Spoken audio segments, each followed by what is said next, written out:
Hey guys, how are you all? Welcome back to my channel. If you enjoy, then please like, share and do comments. Naruto slammed his fist into the coarse bark of the tree, reveling in the brief sting of pain that came with the brutal action. He wasn't worried about cuts or scars. The Kyuubi would fix everything in a matter of seconds, and as soon as he did, he slammed his fist into the tree again. It's not fair. He felt minuscule amounts of the fox's sinister chakra began to seep out, but he didn't give a fuck. With the way he was feeling, he wouldn't mind using it to level Konoha himself. At least then he wouldn't have to see their happy, grinning faces every day. She should be in love with me. But he couldn't hate them. They were two of his closest friends, and as long as they were happy, he was happy. Or at least, that's what he tried to tell himself. He slammed his fist into the tree for the 15th time, finding that with each punch the pain lessened. The back of his eyeballs burned with tears, and he was suddenly finding it hard to breathe. What am I doing? He punched the tree once more, staring at the deep indentation left in the bark. It really was unfair. After rushing to the wave country, decimating a reincarnated Orochimaru, and bringing Sasuke back to Konoha, he was left with nothing. Sakura had immediately forgotten all about the guy who'd protected, loved, and been there for her for years. Naruto chuckled bitterly at his thoughts. What had he expected? Did he really think that if he brought Sasuke back to her, she'd love him? It was a fool's dream to begin with. He could still feel the deep aching in his chest when he'd found the two of them making out on top of the Hokage monument, his favorite spot. If he didn't know any better, he'd say that they were mocking him. He was so absorbed in his thoughts, that he neglected to sense the kunai heading straight for his lower back. The knife sliced into his flesh, digging deeply into the soft area next to his spine. Naruto cursed loudly. What kind of shinobi was he if he left himself open to such an obvious attack? Still, whoever had thrown the knife either had shitty aim, or they weren't intending to kill him. Wincing lightly, he speedily pulled the blade from his back and turned to greet his attacker, only to blink in surprise as an obviously enraged Tenten stomped towards him. The girl's dark brown eyes were glued to the ground in front of her, and she clenched her fists tightly at her sides as she looked for her stray kunai. She was not having a good day. And that was an understatement. Ever since she'd gotten out of bed that morning, her day had been steadily going downhill.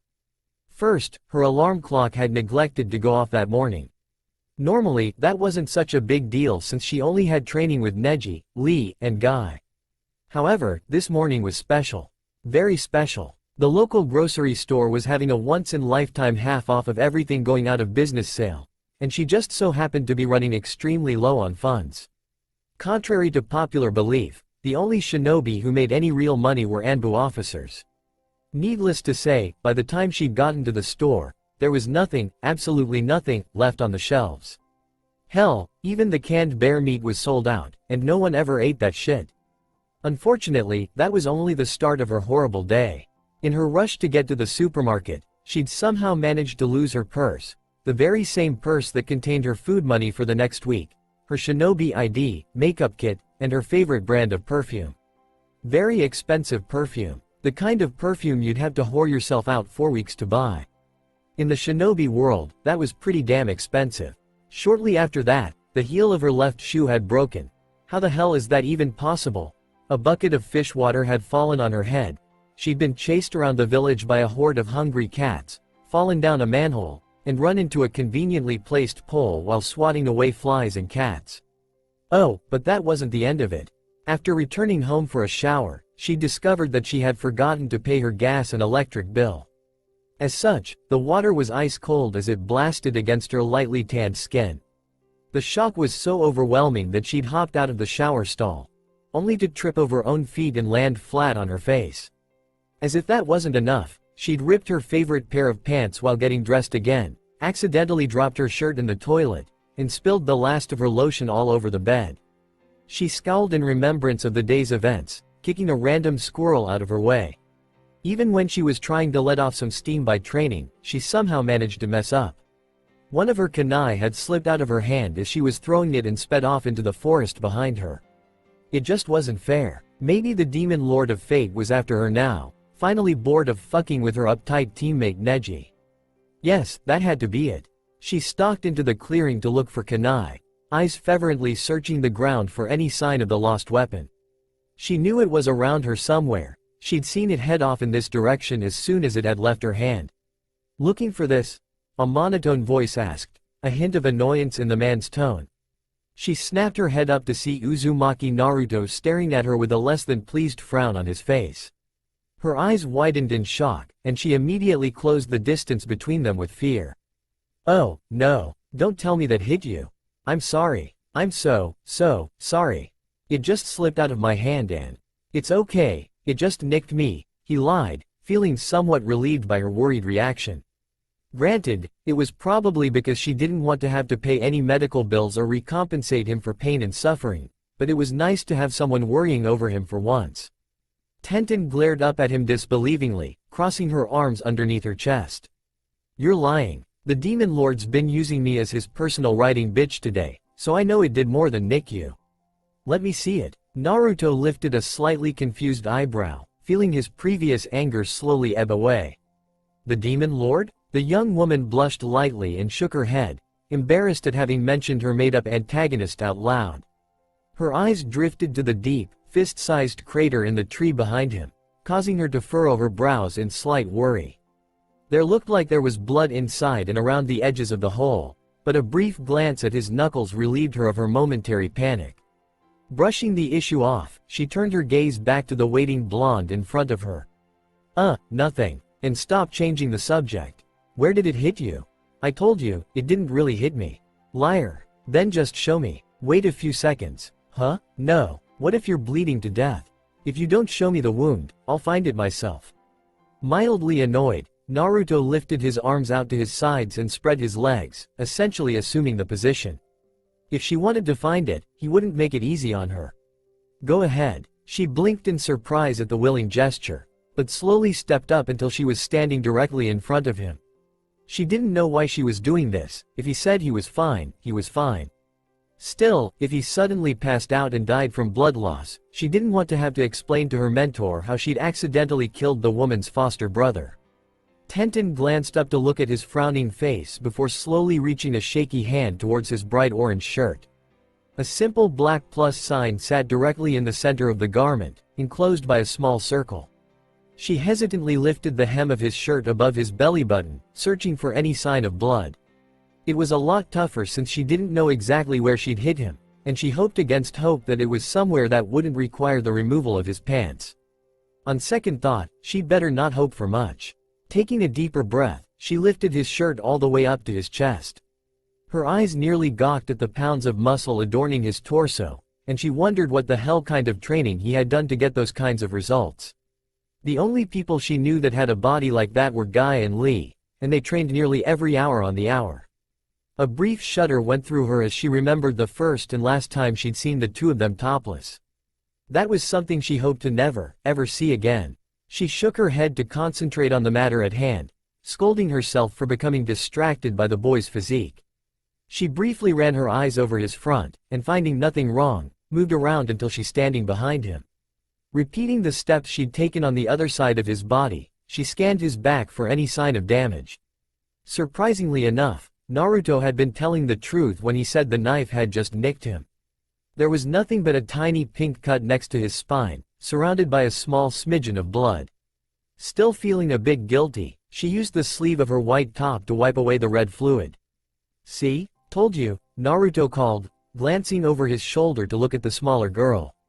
"That doesn't change the fact that I hit you." She lowered his shirt and paused and thought. To be completely honest, she'd never paid much attention to the younger boy in all her years of knowing him. Sure, she'd been mildly impressed when he had beaten Neji in the Chunin exams, but that was as far as her interest in him went. Admittedly, her interest had spiked again when she'd heard that Naruto had brought Tsunade, her mentor and one of the legendary Sannin, back to Konoha to serve as the Godem Hokage. All of a sudden, she wished that she'd taken a little bit more interest in him than she had. Then, maybe this situation wouldn't be so dreadfully awkward. She stepped around the Junin until she was standing directly in front of him, looking both miffed and apologetic. "I'd offer to treat you to some ramen or something, but I lost my purse earlier today." The boy curiously titled his head, for the first time since she'd arrived showing an emotion other than annoyance. He dug around in his loose black pants for a few seconds before emerging with, to her absolute shock, a small brown pocketbook. "Is this yours?" Tenten reached out and took the item from his hand, staring at it in awe. She was certain she'd never see it again. Despite Konoha being the supposedly most noble ninja village of them all, over half of the shinobi and civilian population were immoral bastards. If they thought that they could get away with it, the fuckers would steal your money, kill you, rape your dead body, and set it on fire before attempting to put the flames out with their own piss. Really, she'd seen it happen. "Yes, thank you. So, about that ramen." The young woman shrugged her shoulders nonchalantly, completely unaware of exactly how much ramen the boy could put away in one sitting. "Sure, I did say I'd treat you." She watched amused as his eyes lit up with joy, and he grabbed her arm to lead her to the market district. His grip was a lot stronger than she would have expected. Maybe he thought she was going to make a run for it. The two of them practically ran through the crowded streets of Konoha towards his favorite ramen stand, bobbing and weaving through the crowds at an alarmingly fast pace. While he was able to avoid touching most of the people on the narrow road, Tenten wasn't so lucky. She bumped, crashed, grinded, and thoroughly dry-humped nearly every person they'd run past, leaving her feeling more than a little violated. Tugging roughly on the blonde's hand, she managed to slow him down long enough for her to catch her breath. "Why? Why you in such a rush?" she stammered out between pants, resting her hands on her red-clothed knees. He smiled a bit sheepishly, scratching at the back of his head with a hesitant hand. "Sorry, I guess I got a bit carried away. You're the first person my age to treat me to ramen." Tenten's eyebrows lifted a bit in surprise at this new bit of information. She would have thought that at least Sakura would buy him a couple of bowls considering how long they'd known each other. Still, she was a bit annoyed that he'd left her in the dust, and placing her dainty hands on her waist, she glared up at him. "And I'll be the last if this is how you treat the people who do you favors." Naruto stared down at her incredulously, mouth opening in shock. "What? You're only doing this because you stabbed me with a fucking kunai? Hey, it was an accident, and it only nicked you. As far as I'm concerned, I don't owe you anything." The blonde furrowed his brows, his glare never wavering for a second. He couldn't argue, no matter how much he wanted to tell her that the kunai had indeed stabbed him in the lower back, and that she owed him a whole lot more, he couldn't. That'd require that he tell her everything. His gaze suddenly turning cold, he turned his back on the shorter girl. "You're right, you don't owe me anything." Ironically, the same could be said for his situation with Sakura. She didn't owe him anything, either. Just because he'd brought back Sasuke didn't mean that she was required to go out with him. In the back of his mind, he'd known that he didn't have a chance anyway. He felt his eyes began to burn with tears, and cursing his own weakness, began to walk away. Tenten watched his back with no small amount of confusion. Okay, there was definitely something wrong with him. Although she didn't know him that well, she did know that the normal Naruto would still be standing in front of her, yelling at the top of his lungs to get his point across. She'd never heard of him backing away from a fight no matter how hopeless or trivial it was, and feeling slightly concerned and guilty, jogged after him. "Naruto, wait up," she called, doing her best to avoid the many patrons crowding the walkway. She sighed in relief when he actually listened, and easily managed to catch up in a few seconds. "Look, I was just kidding around when I said it'd be the last time. I didn't think you'd take it to heart. I'll still treat you if you want to go." The blonde felt the beginnings of guilt welling up inside of him. Being pissed off about Sasuke and Sakura's relationship didn't give him the right to yell at someone else. He pasted a false grin on his face and grabbed her wrist again, this time much gentler than he had the first time. "Yosh, let's go." They were only a skip and a hop from the restaurant, so it took the two of them all of 5 minutes to get there. Naruto stepped into the small ramen stand, followed by a slightly hesitant Tenten. "Oi, old man, a bowl of miso," he yelled, instantly feeling a little better inside of the small restaurant. The shop owner turned around in surprise, staring at Naruto as if he'd grown another head. "Not that I'm complaining, but didn't you already eat lunch here earlier?" the man asked, eyebrows raised well into his forehead. It was rare that the boy would stop by the small stand more than once a day.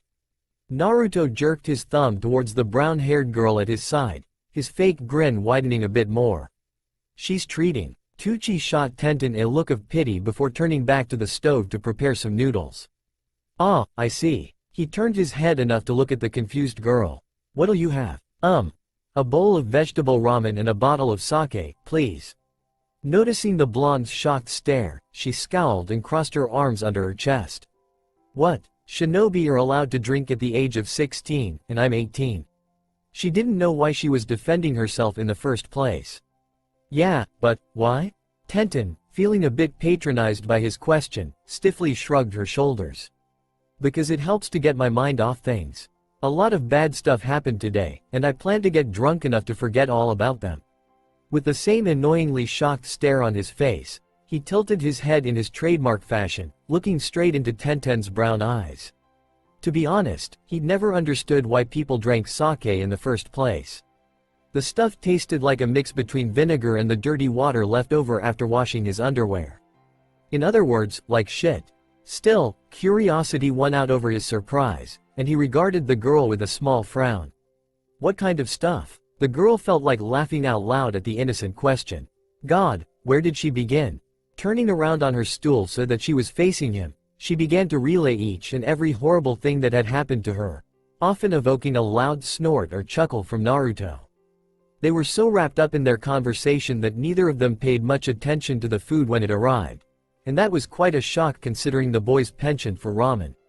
And finally, I accidentally nicked one of my comrades in the back with the lost kunai. He laughed again and turned to his now lukewarm ramen, shoveling a mouthful of the dish into his mouth. Sounds like a rough day, he commented, swallowing the food in his mouth. Tenten laughed along with him and poured herself a small saucer of sake. Rough doesn't begin to describe it. I'm just glad that the demon Loa, that the day's almost over.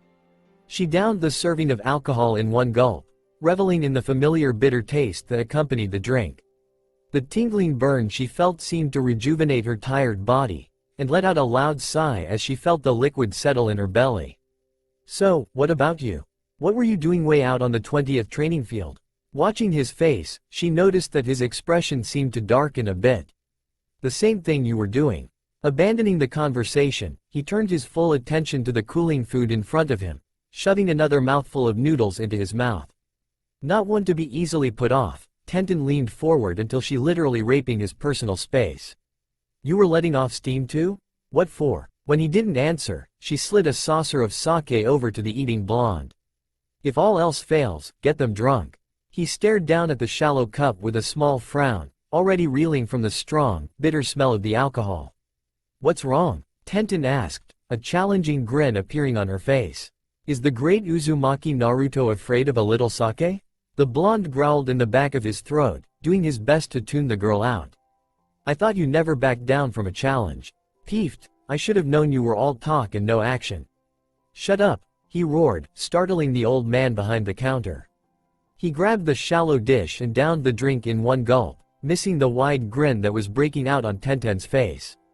She began to laugh when he choked and sputtered because of the burn that accompanied the strong liquid.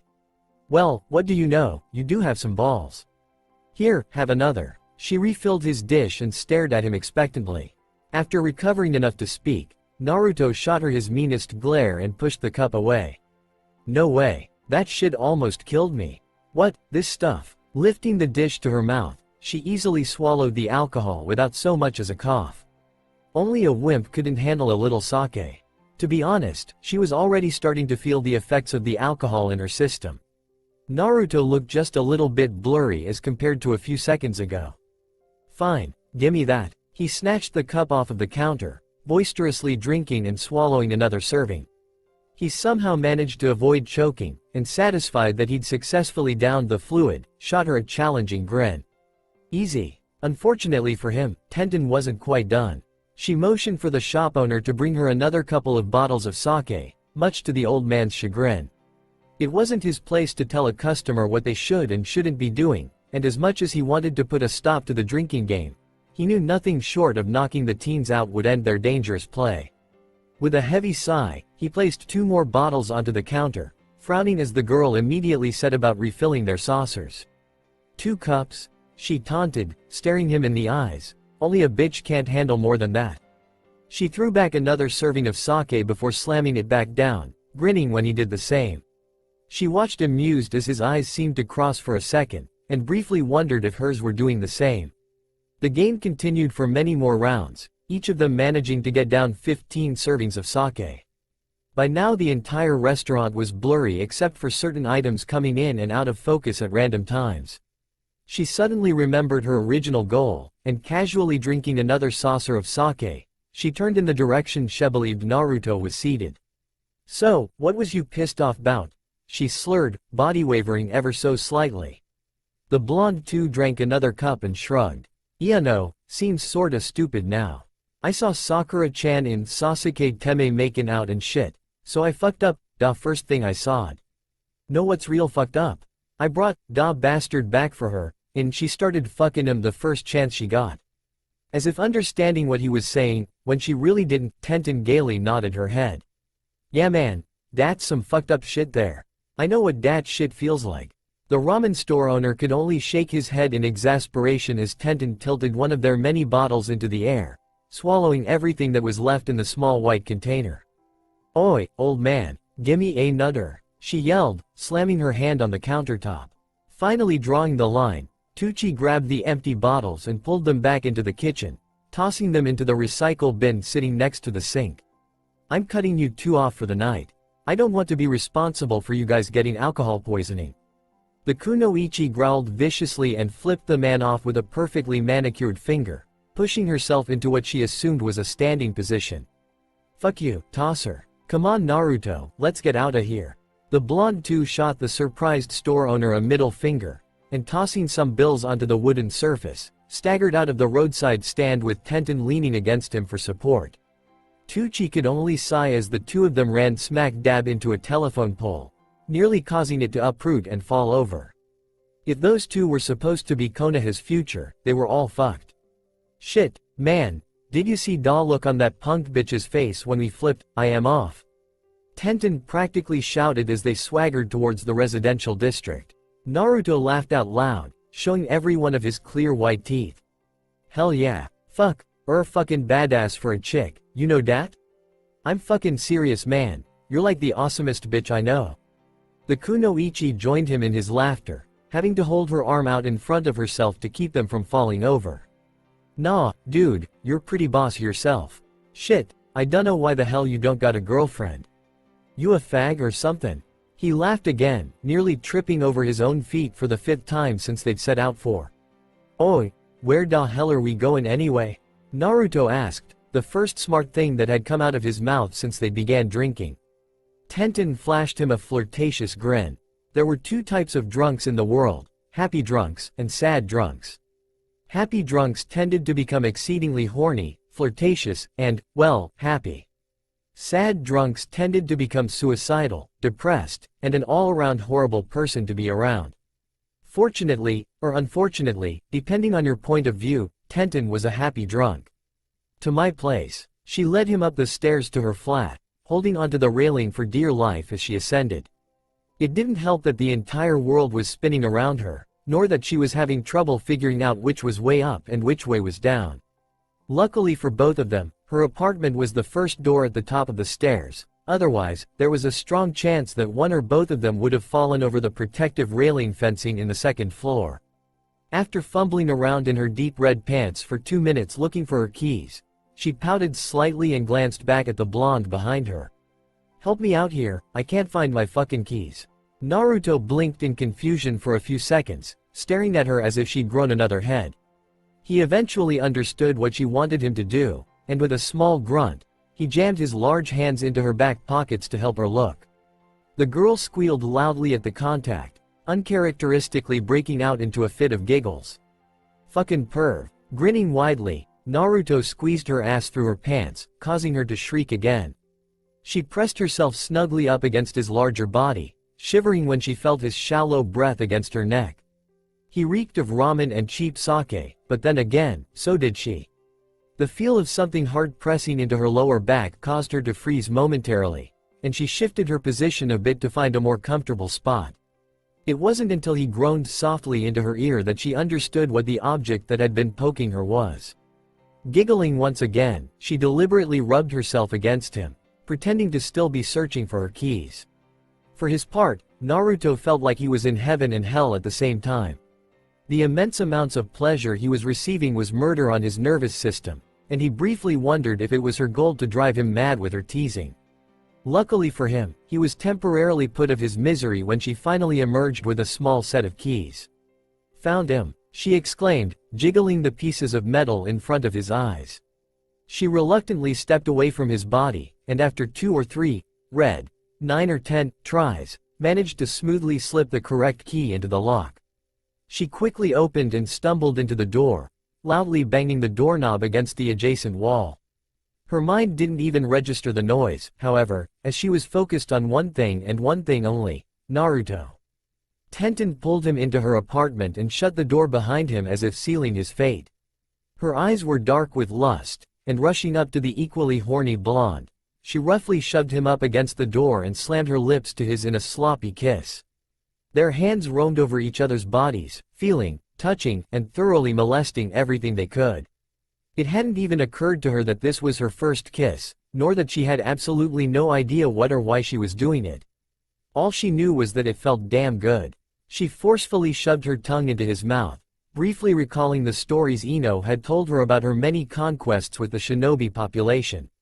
That simple action provided twice as much pleasure as meager lip-on-lip contact did, and she moaned in joy when Naruto's tongue joined hers in an oral wrestling match.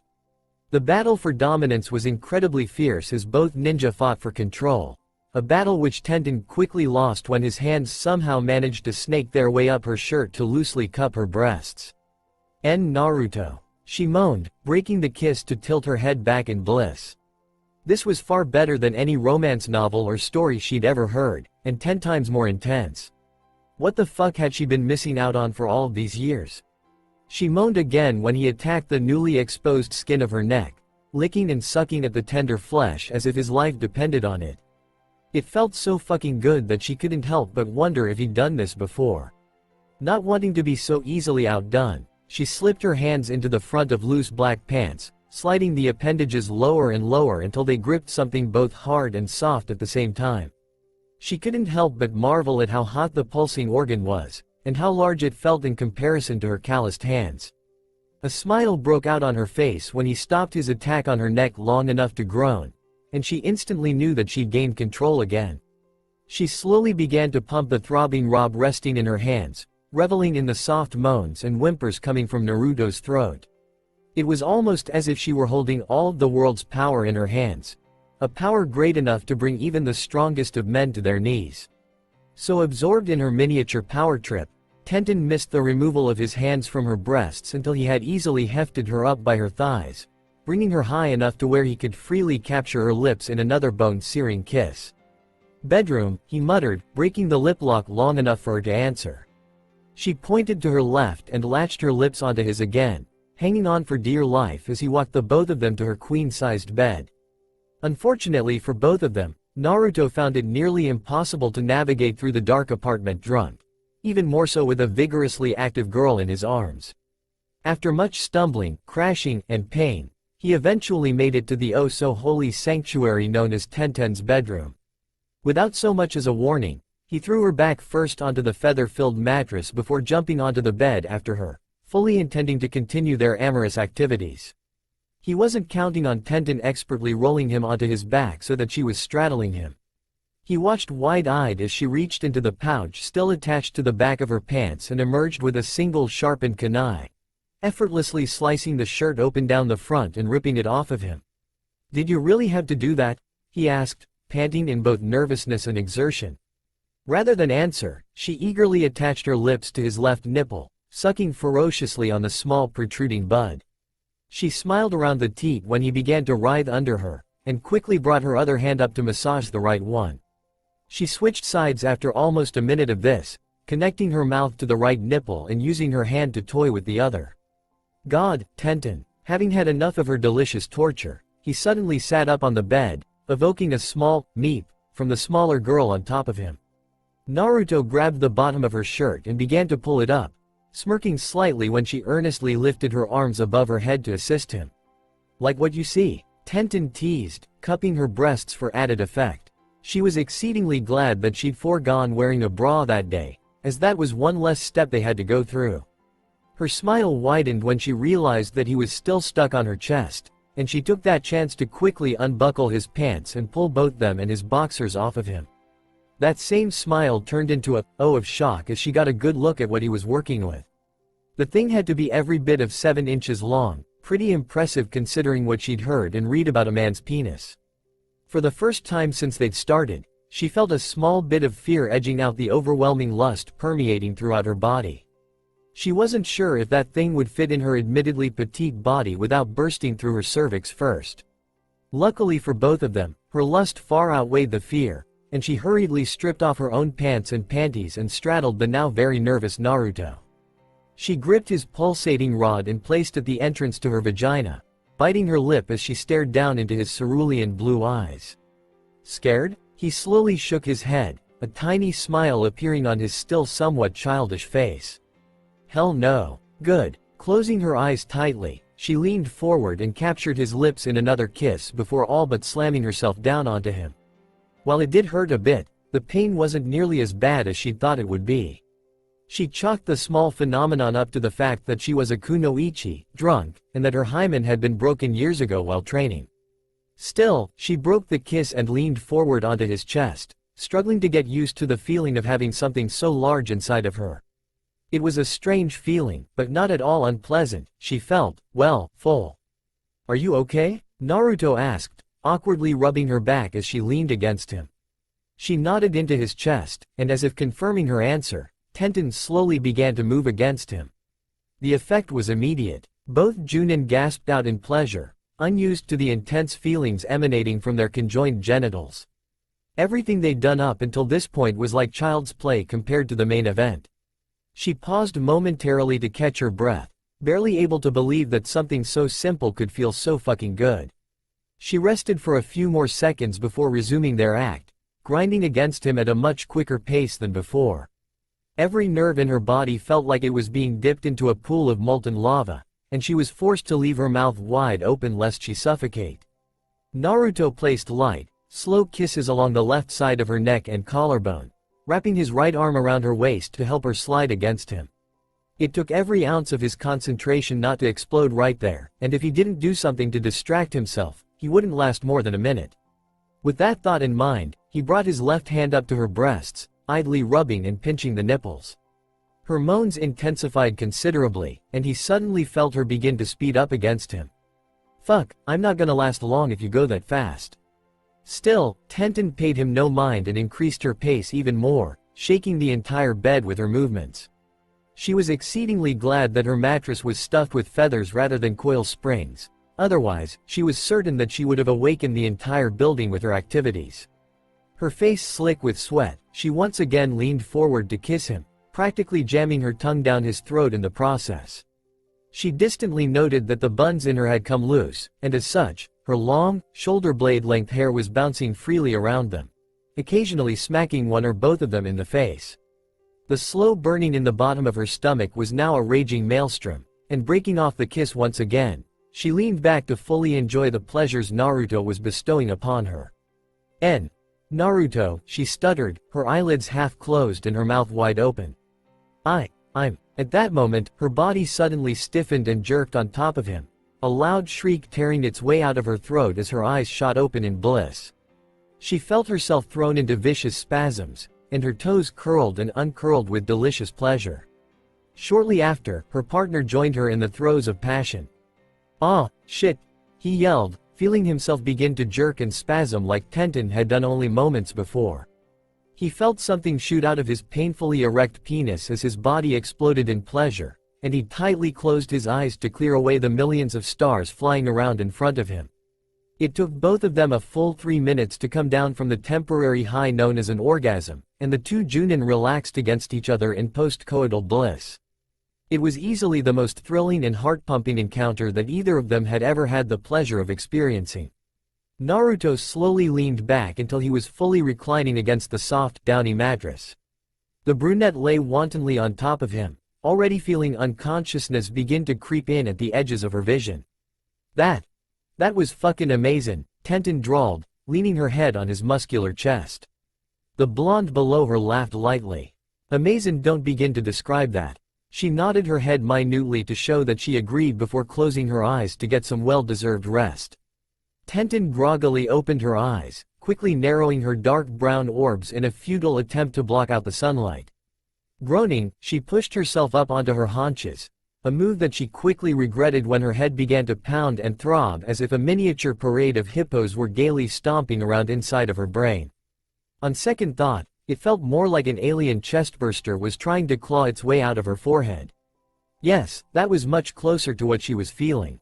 She shivered lightly from the cool morning air, and deciding that she really didn't need to meet her team for training, lie back down on the warm, fleshy surface of her bed.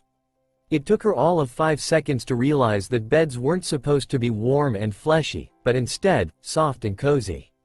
Panicking, she pushed herself up into a crawling position and looked down at the lightly tanned skin below her. It looked like someone's chest, and a male's at that. Staring down at her own state of undress, she instantly made the heart-stopping connection that she'd slept with him. His heavily muscled chest rose and fell every few seconds, signaling that whoever it was probably still asleep, and she closed her eyes in silent prayer for the demon lord to grant her just one simple little wish. Please, please don't let it be Guy or Lee. Holding her breath in anxiousness, she opened her eyes and took a good look at the person's face. She let the breath go in relief when, instead of one of her gallantly youthful teammates, one Uzumaki Naruto lay unconscious beneath her. Shortly after, she screamed. Naruto snapped awake in an instant, hopping up and nearly throwing the girl on top of him onto the floor. His eyes were wide with panic as he quickly and efficiently scanned the room for enemy shinobi, his body smoothly transitioning into a basic defensive stance. That was a mistake. Not even a second later, his body crumbled to the floor in agony, and he was forced to hold his throbbing blonde head in his hands. "Ah, damn it," he yelled, pressing his forehead against the cool carpet of her room. He was hard-pressed to think of a time when he'd ever experienced so much pain at once, and it took every ounce of his willpower not to begin slamming his head against the floor in an attempt to relieve some of the pain. It didn't help that Tenten was still screaming. Luckily for him, she finally ran out of breath, panting with both exertion and what he presumed to be fear.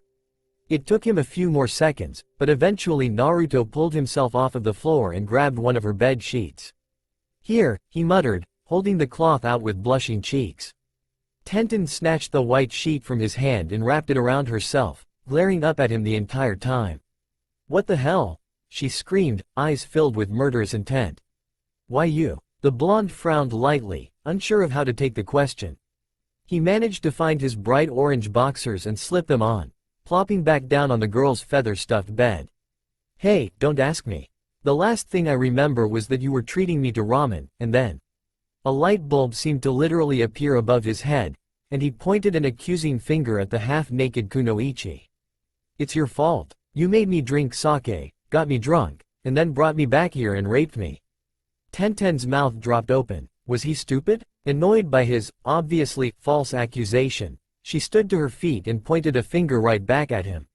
"How'd I know you didn't rape me? You might have just been pretending to drink the sake, and instead waited until I was drunk enough for you to get your rocks off. Shut up. Stop trying to shift the blame onto me. It's your fault for forcing me to drink that shit in the first place." "My fault? Hey, don't blame me because you're so easily susceptible to peer pressure." Naruto gaped like a fish out of water, unable to find a viable argument. Well, fuck, she was right. The girl let out a tired sigh, rubbing at her forehead with the palm of her hand. "All of this yelling is making my head hurt, and it isn't getting us anywhere. I'm gonna make some coffee." She grabbed the bathrobe hanging on the doorknob of her bedroom door and quickly slipped it over her shoulders, allowing the bedsheet to pool around her ankles. Tenten limped out of the large room, wincing as she felt a few of the bones in her lower back snap back into place. Every area of her body dully throbbed with pain, especially the small area around her pelvis. Still, she was strangely satisfied to see that Naruto too had a little bit of trouble walking to her kitchen. At least she gave as good as she got. The blonde slowly eased himself into one of her small kitchen chairs, wincing at the tenderness of his prize and joy. He didn't know what the hell had happened last night, but for some reason, it felt as if a band of wild gorillas had literally had their way with him. He quickly shook his head to rid himself of that train of thought lest it go to places he'd rather not explore. "Want coffee?" she asked, the question coming out as more of a statement than an actual inquiry. Seeing his puzzled expression, she sighed and rested an impatient hand on her hip. It's good for hangovers. Well, you want it or not? Yeah, sure. She sighed again and scratched at her unruly brown hair, frowning at how tangled it had gotten in only one night. Giving up on the mess of knots for the time being, Tenton leaned her back against the sink and shot him a murderous glare. Listen, I don't know who did what or why, but don't read too much into it. No matter how you look at it, last night was an accident. There will not be a repeat performance. Naruto rolled his eyes and snorted, matching her glare with an indignant frown of his own. I'm glad we agree on something, even if this is your way of trying to split the blame between us when it was obviously your fault. She growled under her breath and stood upright again. You're still saying that? You should be lucky that I'm letting you off so easy for taking my virginity. Do you know how hard it's been to maintain my innocence for all these years? Of course I do. You took my virginity too. An awkward silence settled over the two Junin at his loud proclamation. Tenton wanted to say something, anything, but her brain refused to come up with a viable remark. Naruto turned his head away in what she presumed to be shame. Anyway, what's done is done. If it's okay with you, I'd like to forget this entire thing happened. The kunoichi grunted in a very unladylike fashion, crossing her arms over the front of her tightly secured robe. That's the smartest thing you've said all day. The shrill whistle of the kettle interrupted them before Naruto could retaliate with a snide statement of his own. Tenton hurriedly pulled the screaming pot off of the stove and poured the scalding liquid into a couple of mugs already laced with a few spoonfuls of instant coffee. Need help? Naruto asked from the small dining room, noticing the tough time she was having balancing the tray that held both the cups and condiments in one hand and a small pitcher of milk in the other.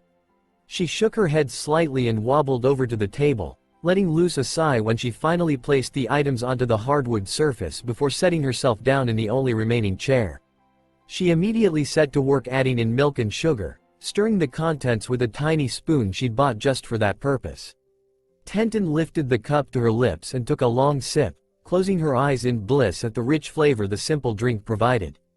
God, that's good, she moaned, already feeling the throbbing in her head begin to subside by the tiniest amount.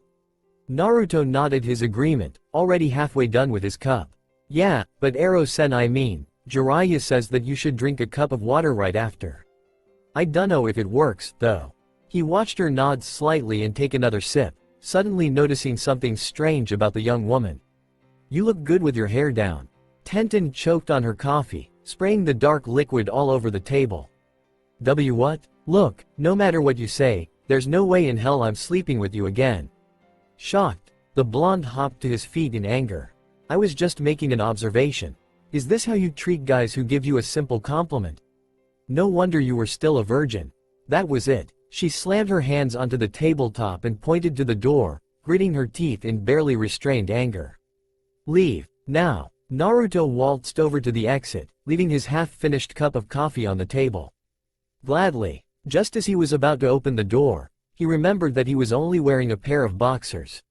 His rage temporarily forgotten, the teenager sheepishly turned around to address the irate brunette once again. I need my— Before he could finish his sentence, a ripped orange shirt and a pair of black pants hit him square in the face. Thanks. Tenton sighed in exasperation, pinching the bridge of her nose to curb her rising headache. He was probably the most exhausting and infuriating person she'd ever met, or meet, in her life. Just hurry up and go. Muttering obscenities, Naruto slipped on the pants and, what was left of, his shirt. He opened the large wooden door, and sticking out his tongue, disappeared. Despite herself, the Junin felt the edge of her lips twitch at his immaturity. Yes, he was definitely the most exhausting person she'd ever met. Avoiding Uzumaki Naruto proved to be the most difficult thing she'd ever had to do in her life. The blonde was literally everywhere. The Hokage Tower, the training fields, the Hyuga mansion, she'd even run into him while shopping for underwear at Victoria's Secret. She was just about fed up with the loudmouth, and the next time she saw him, she swore to herself that he'd get a large piece of her mind. As if the demon lord himself was eavesdropping on her mental conversation, Naruto stepped out of the shinobi surplus store to her left, a large bag filled to the brim with what she presumed to be weapons. You again? Are you following me or something? Naruto asked, glaring down at her from the shop's exit. Tenten could do nothing but stare at the younger Junin, her mouth open wide enough for a parade of elephants to step inside. Oh no, the fuck he didn't. Though she hadn't been feeling too well for the past couple of days, she always had enough energy to put a loud, bratty little boy in his place. Me following you? You're the one who's following me. The blonde looked equally shocked at the accusation, his eyes figuratively growing to the size of dinner plates. No way. Why the hell would I want to do that? Because you're a good-for-nothing horny bastard who's trying to get back into my pants. What? Are you sure you aren't describing yourself? Why you? The smaller girl pounced on Naruto, knocking the already off-balance boy to the ground. She gripped him roughly around the collar, almost stretching the fabric of his black t-shirt. You're so lucky I have training with my team in 5 minutes. God, if you'd caught me 10 minutes earlier. She let the threat hang ominously in the air, allowing him to come up with his own ideas for what she'd do. Hopping off of him, she stood on slightly shaky feet and began to walk off down the sidewalk. Yeah, that's right, run away. Naruto yelled after her, shaking a fist in her direction. Tenten turned around long enough to flip him off before jogging towards the training grounds, leaving a very pissed-off blonde in her wake. She somehow managed to reach her destination with a couple of minutes to spare. Unfortunately, the short sprint left her badly out of breath and exhausted all over. Noticing her condition, Neji lifted a curious eyebrow and opened his mouth to speak. Did you just wake up? When Tenten vigorously shook her head, he stood from his seat underneath a tree and walked over to the panting girl. How far did you run? She held up a single finger, surprising him even more. 1 mile? An academy student could run that distance full speed without so much as breaking a sweat. Concerned, he studied her heaving figure with furrowed brows. Are you all right? She waved off his question with a single hand, lifting her head to look him in the eyes. Yeah, just gotta get my second wind, she panted between breaths. She inhaled deeply a few more times before forcing her body to stand upright. Where are Guy and Lee?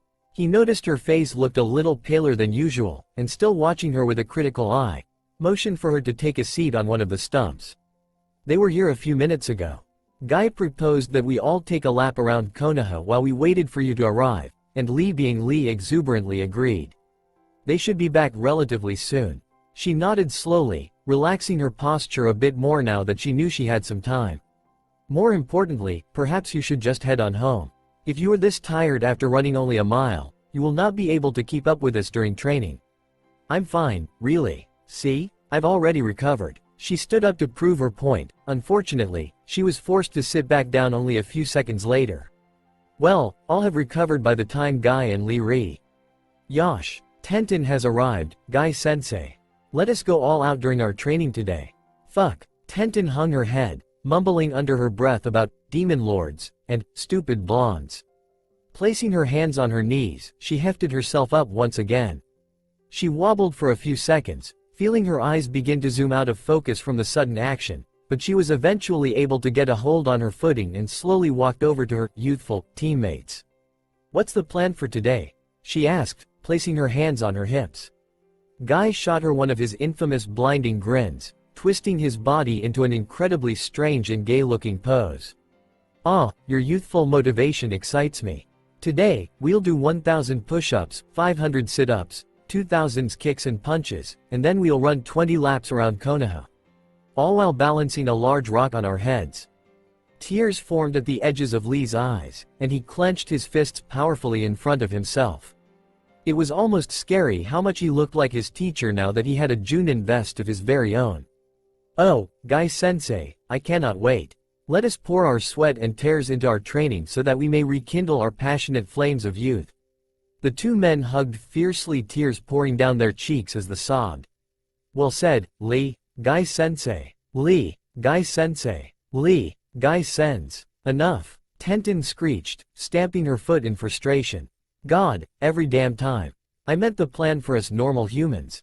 The older male seemed to consider this for a second, almost as if he just now understood what she was trying to say. A pretty sad thing considering that they went through this nearly every day. Ah, you meant that kind of training. Neji felt his eye twitch. Well, I suppose we can just do some light sparring for a while. Although, don't you think it'd be more fun to? No. Neji yelled, shocking his other teammates. He closed his eyes and coughed lightly, quickly regaining his composure. No, sparring is fine, Tenten? The kunoichi nodded and hurriedly stood in front of the Hyuga, assuming a basic taijutsu stance. Only a fool would want to spar against Guy or Lee so early in the morning. She watched as he shifted into the typical Jukin stance, already planning what moves she would make before they even started. Normally, one would fear fighting against a member of the fearsome Hyuga clan. Tenten, however, did not. She knew their techniques and stances like the back of her hand, and although she could never hope to perform them, she'd come up with plenty of counters for each one. She took a deep breath to calm herself down, feeling small nervous butterflies flittering around in her stomach. They'd been there all morning, and she was hoping that the exercise would help them go away. "Ready when you are," Neji said, activating his Byakugan. That was all the invitation she needed. Immediately, she reached into her equipment pouch and pulled out 3 kunai, effortlessly sliding them between the open spaces between her fingers. She threw all 3 of the projectile weapons at her teammate, smirking when he effortlessly evaded each one. That was exactly what she'd been counting on. She tugged lightly on the chakra strings connected to each of the 3 knives, sending them flying back at the Hyuga prodigy for a second strike. At the same time, she reached into her pouch for another 3 kunai and hurled 2 of them towards his legs. The final was sent speeding towards his forehead in a straight line. A small smile appeared on Neji's face at her actions. If he were anyone but a Hyuga, it'd be incredibly tough to dodge her attack. The 3 kunai coming from the front kept him from dodging forward, and the other 3 kunai she'd thrown before were coming at her from the back and both of his sides respectively. The only way to avoid being hit was to jump, but once in the air, he'd be like a sitting duck for some of her more destructive weapons. Of course, none of this applied to him. He quickly whirled into a perfect kaiden, easily knocking the weapons away from himself. Unfortunately, his perfect defense had one small flaw. It was nearly impossible to stop once he was spinning at full speed. Tenten rushed her teammate at full speed, ignoring the burning pain in her lungs telling her to stop. Just as she was about to strike at the white-eyed boy, her vision suddenly blurred and her legs simply gave out on her, sending her tumbling towards the whirling blue sphere of chakra. She connected head-on with the jutsu and was sent flying 10 feet into the air, coming down hard on her back.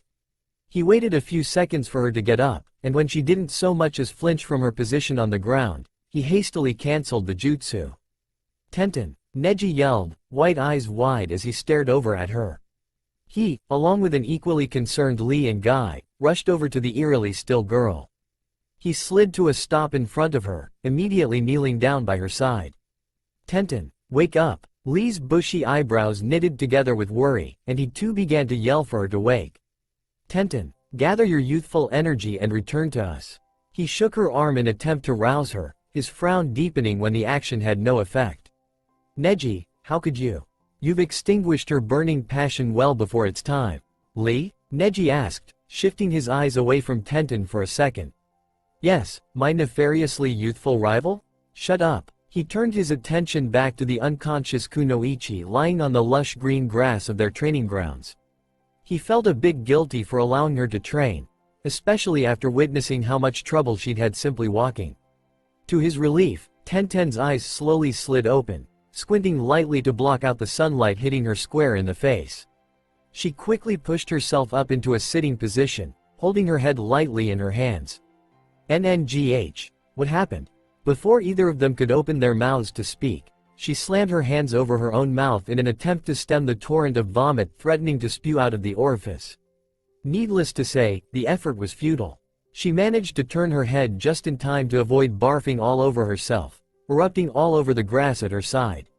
She struggled to breath as wave after wave of vomit came up from her stomach in a never-ending flow, sending all 3 of her teammates into hysterics. "Tenten, what's wrong? Is it heat exhaustion?" "Yes, that must be it. Or maybe, you ate something bad." It could also be that. Guy's tirade was interrupted by another loud gag from his student's mouth as she pumped more and more puke onto the ground, greatly enlarging the puddle of stomach fluid already there.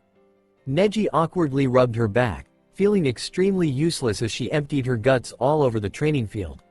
Finally, after literally 2 minutes of non-stop retching, she kneeled limply over the pile of vomit that she'd created. Her breaths were deep as she struggled to regain some much-needed air, and her stomach continuously spasmed from the massive amounts of regurgitation it had endured. Sensing that she was done, at least for now, Neji hurriedly helped her onto her feet, tossing one of her arms over her shoulder. "I'm taking you to the hospital, now." Tenten slowly shook her head, removing her arm from around his shoulders and taking a few shaky steps back to the other side of the field. "No, I'm okay now, really. I feel much better. Let's keep going." The way her voice wavered greatly contradicted her statement, and even Guy put on a frown at her obvious bluff. "Tenten, you're going to the hospital right now, even if we have to take you by force," the man threatened in an uncharacteristic show of seriousness. She hung her head in defeat, sighing deeply as she realized that there was no way out. Unfortunately, her pride refused to go down without a fight. "Fine, but you have to leave immediately after we get there. I don't want to be the one cutting into everyone else's training time." All three of her teammates frowned at the condition, but nodded their heads regardless. With that, Guy hefted the girl up onto his back and sped off towards Konoha General Hospital, the remaining two males close behind. Nervousness didn't begin to describe what she was feeling at that moment. Sitting all alone in the personal office of the Hokage's first apprentice, Shizune, proved to be one of the most nerve-wracking experiences in her life. Deciding to take her mind off of the situation, she moved her eyes over the many pictures and wall scrolls hanging in the small room. Most of the pictures on the wall were paintings, ranging from a copy of the Mona Lisa to a simple cliché bowl of fruit. Looking a bit closer, she noticed that there was a similar signature in each one. Her eyes widened when she realized that the name was Sai. Now that she thought about it, it did make some sense. The supposedly emotionless boy had been hanging around the older woman a lot lately, and Tenten was starting to understand why.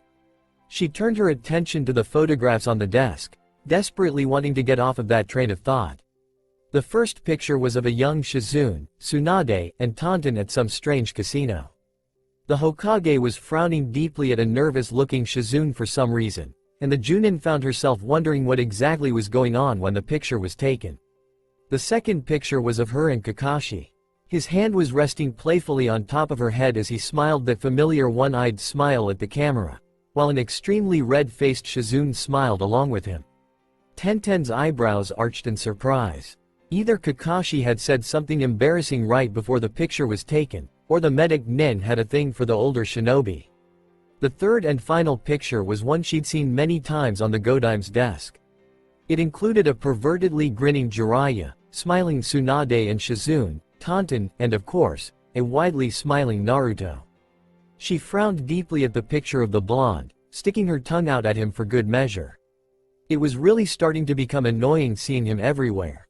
"Tenten-san, are you Rita? What are you doing?" Shizune asked, eyebrows raised in surprise. The Junin jumped and turned to the medic Nin with wide eyes. She hadn't even sensed her. "Oh, I was, well, there was broccoli stuck in my teeth from lunch, and I was trying to see my reflection in the picture frame?" Tenten fidgeted under Shizune's disbelieving gaze, diverting her eyes to her lap in embarrassment. The older woman smirked and pulled her chair from behind her desk, moving it so that it was directly in front of the younger Kunoichi. "Well, I suppose you have your reasons." She grabbed a small folder off of the desk and pulled out what looked to be some kind of medical form, scribbling a few things onto the piece of paper. "From what your teammates have told me, you aren't feeling too well. Correct?" Glad to have a change of subject, Tenten slightly nodded her head. "Yes, but it's nothing serious, probably just a cold or something. There's really no need to be here." Shizune shook her head, looking up from the piece of paper long enough to look the girl in the eye. "Colds don't cause excessive vomiting." Tenten winced at the statement. She was hoping her teammates wouldn't tell her about that. "Now, in order for me to figure out what's wrong with you, I'm going to need to ask you a series of questions. Please answer truthfully, okay?" The girl nodded and took a deep breath. She wasn't very fond of doctors, to be honest, and only went when it was absolutely necessary. As in, when she was forced by either her teammates or another friend. "Okay, I'm ready. How long have you been feeling ill?" "I guess around 3 or 4 days.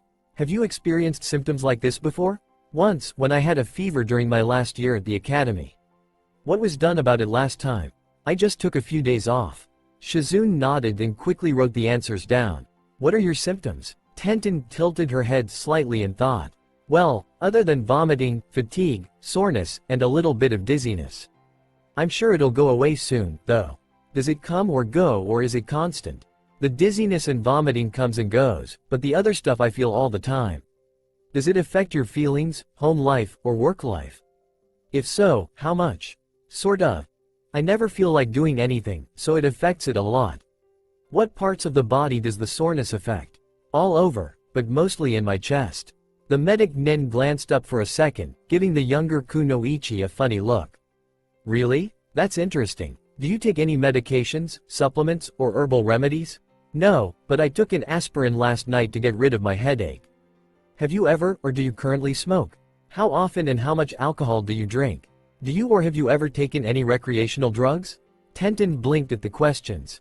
Was she trying to imply something? Noticing her skeptical expression, Shizune quickly leaned forward and gave the girl a comforting pat on the shoulder. These are all formalities. We have to ask these questions to everyone. Oh, well, I've never smoked, but I drink a little alcohol every now and then. I usually don't drink more than a bottle, though I've had 5 or 6 on one occasion. And, no, I don't use drugs. Have you had any pregnancies? What? No. Shizune smirked at her horror-stricken face. It was always amusing seeing the reactions of the patients she interviewed. I didn't think so. We're almost done, just a few more to go. Are you ally active? Do you have more than one UAL partner? If she thought Tenten's face was funny before, her current expression was hilarious. This is completely confidential, by the way. Only myself and the Hokage will see these files. That relieved her a bit, and she swallowed the lump that had formed in her throat. Well, I'm not UALI active, but I did have once almost 2 months ago. And I've only had one partner.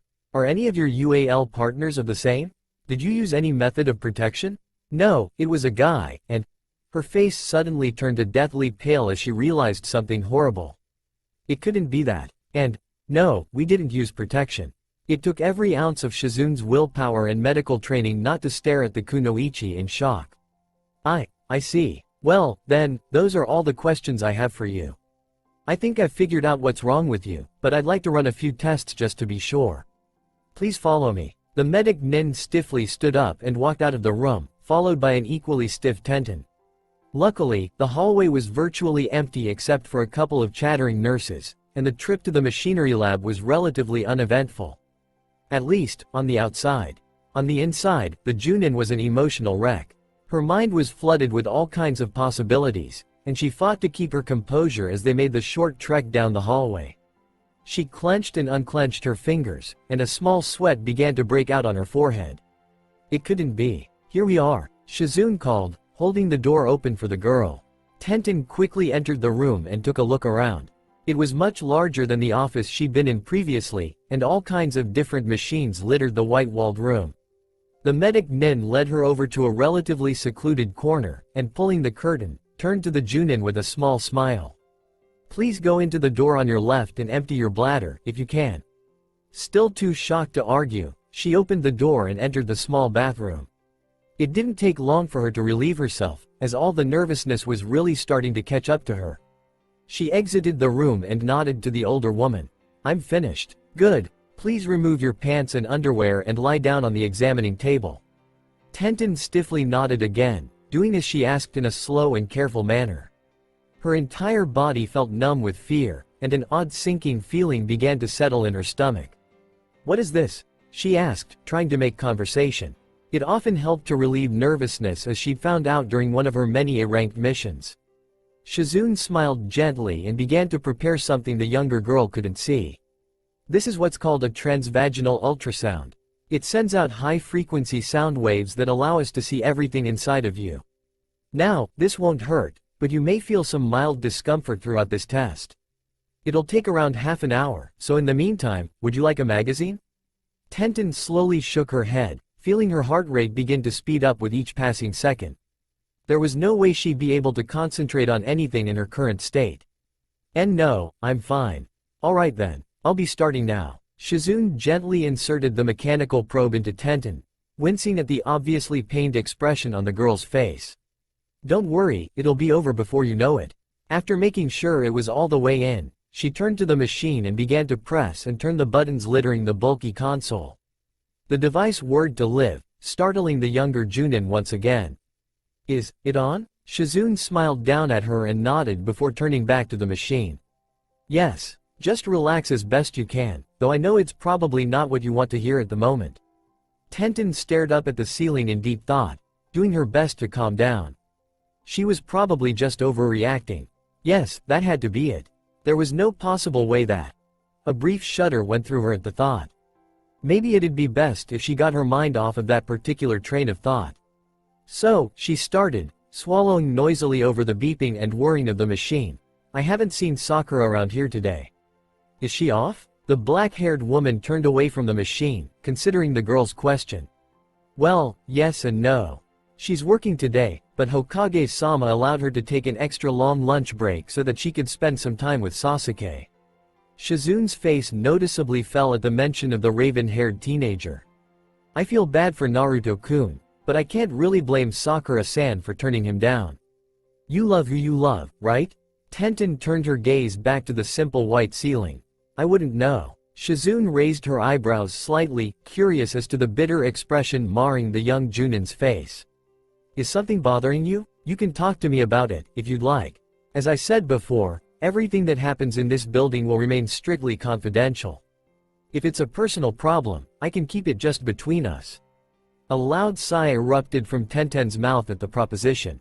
Shizune seemed to be a relatively trustworthy person, and she'd probably dealt with all kinds of people over the years. What did she have to lose? Taking a deep breath, she turned her head to look at the older woman. I'm scared. A small smile appeared on the medic Nin's face, and she reached over to lightly grip Tenten's calloused hand. Don't be. Remember, this is just a formality. Nothing has been decided yet. The Junin nodded her head, turning to stare back up the ceiling. How much longer? Around 5 minutes. You're doing great. By now, Tenten's heart was thumping powerfully against her ribcage, and she briefly wondered if she'd have a heart attack before she even received the news. The Junin exams had nothing on her current predicament, and that was saying something. Her fingers idly tapped against the paper-covered surface of the table, mentally counting down the seconds until she was done. Just when she thought that she couldn't take it anymore, Shizune turned around and removed the small probe from her vagina. All done. It'll only take a few more seconds to print out the sonogram, so you can put your pants back on in the meantime. Feeling oddly cold, she quickly snatched her clothing from the small basket next to the bed and pulled them on. Unfortunately, it did little to warm her up. She fidgeted nervously from her spot next to the table, biting her lip and cracking her knuckles to calm herself down. Didn't she say it'd only take a few seconds? The sound of the printer cranking up interrupted her thoughts, and she eagerly watched as the doctor grabbed a letter-sized piece of black paper from the machine. What does it say? She practically yelled, eyes studying the medic Nin's face for any sign of a hint. Shizune slowly looked up from the page, meeting Tenten's fearful eyes. You're pregnant. Tenten stared in absolute disbelief at Shizune, eyes wide and body limp from the sudden information. The medic Nin slowly nodded her head, and shortly after, the Junin collapsed onto the floor. Tenten-san, she yelled, kneeling down next to her. Tenten-san, get a hold of yourself. She quickly stretched the woman out until she was lying completely horizontal, biting her lip in mild worry. She then checked Tenten's pulse, and feeling the strong throbbing against her fingertips, she deduced that the Junin had fainted. Not that I can blame her, she muttered to herself. Shizune turned the younger Kunoichi's head to the side and placed her folded jacket underneath her legs to elevate them, marginally increasing blood flow to the brain. She formed a few seals and pumped a small amount of chakra into her left hand, placing it gently on Tenten's forehead. 2 seconds later, her eyes fluttered open to stare up at the medic Nin. She blinked a few times in surprise and tried to sit up, but a strong hand against her chest held her down. You shouldn't get up right away, you'll only faint again. Tenten sighed and nodded as best she could from her position. I don't suppose me being pregnant was a dream, then? When Shizune shook her head, she sighed again and turned to look up at the ceiling. I didn't think so. Although I know that this is probably the last thing you want to think about, we should really discuss what you're going to do next. The Junin shifted her eyes to look at the older woman. What I'm going to do next? Yes. You need to decide whether or not you're going to have the baby, or if you're going to abort it. Tenten noticeably stiffened at the proposition. Abort the baby? While it was true that she definitely didn't want to have any kids at this point in time, the fact of the matter was that the human growing inside of her belly was hers. Hers, and, do you know who the father is? Her face scrunched up in what looked like pain, immediately alarming the already worried medic Nen. It was part of her job to offer counseling and support for her patients, but she'd never been good at offering advice when it came to relationships. Yes, I know who he is. Shizune let loose a small breath of relief. At least Tenten wouldn't have to go through this situation alone. That's good. You should talk to him, and you two can make a decision together as to what to do with the baby together. Even better, you can bring him here when you come for your next checkup. A sickeningly evil grin appeared on the Junin's face, putting the Hokage's apprentice on edge. She'd seen that look before, more often than not on her mentor. No, that won't be necessary. Excuse me? Shizune asked, blinking a little in surprise. He won't be alive long enough to say anything. The eerie calm with which she spoke caused a brief shudder to go through the black-haired medic Nen, and she mentally began to pray for the poor soul who'd knocked her up. If he was lucky, he'd escape with his baby-making equipment intact. Tenten slowly got to her feet and began to leave the room, catching Shizune off guard. Tenten-san, please wait, we still need to talk about what you're going to do. The Junin stopped in the doorway, shooting an angry glare over her shoulder. We can talk later. If you'll excuse me, I have a certain blonde's head to bash in.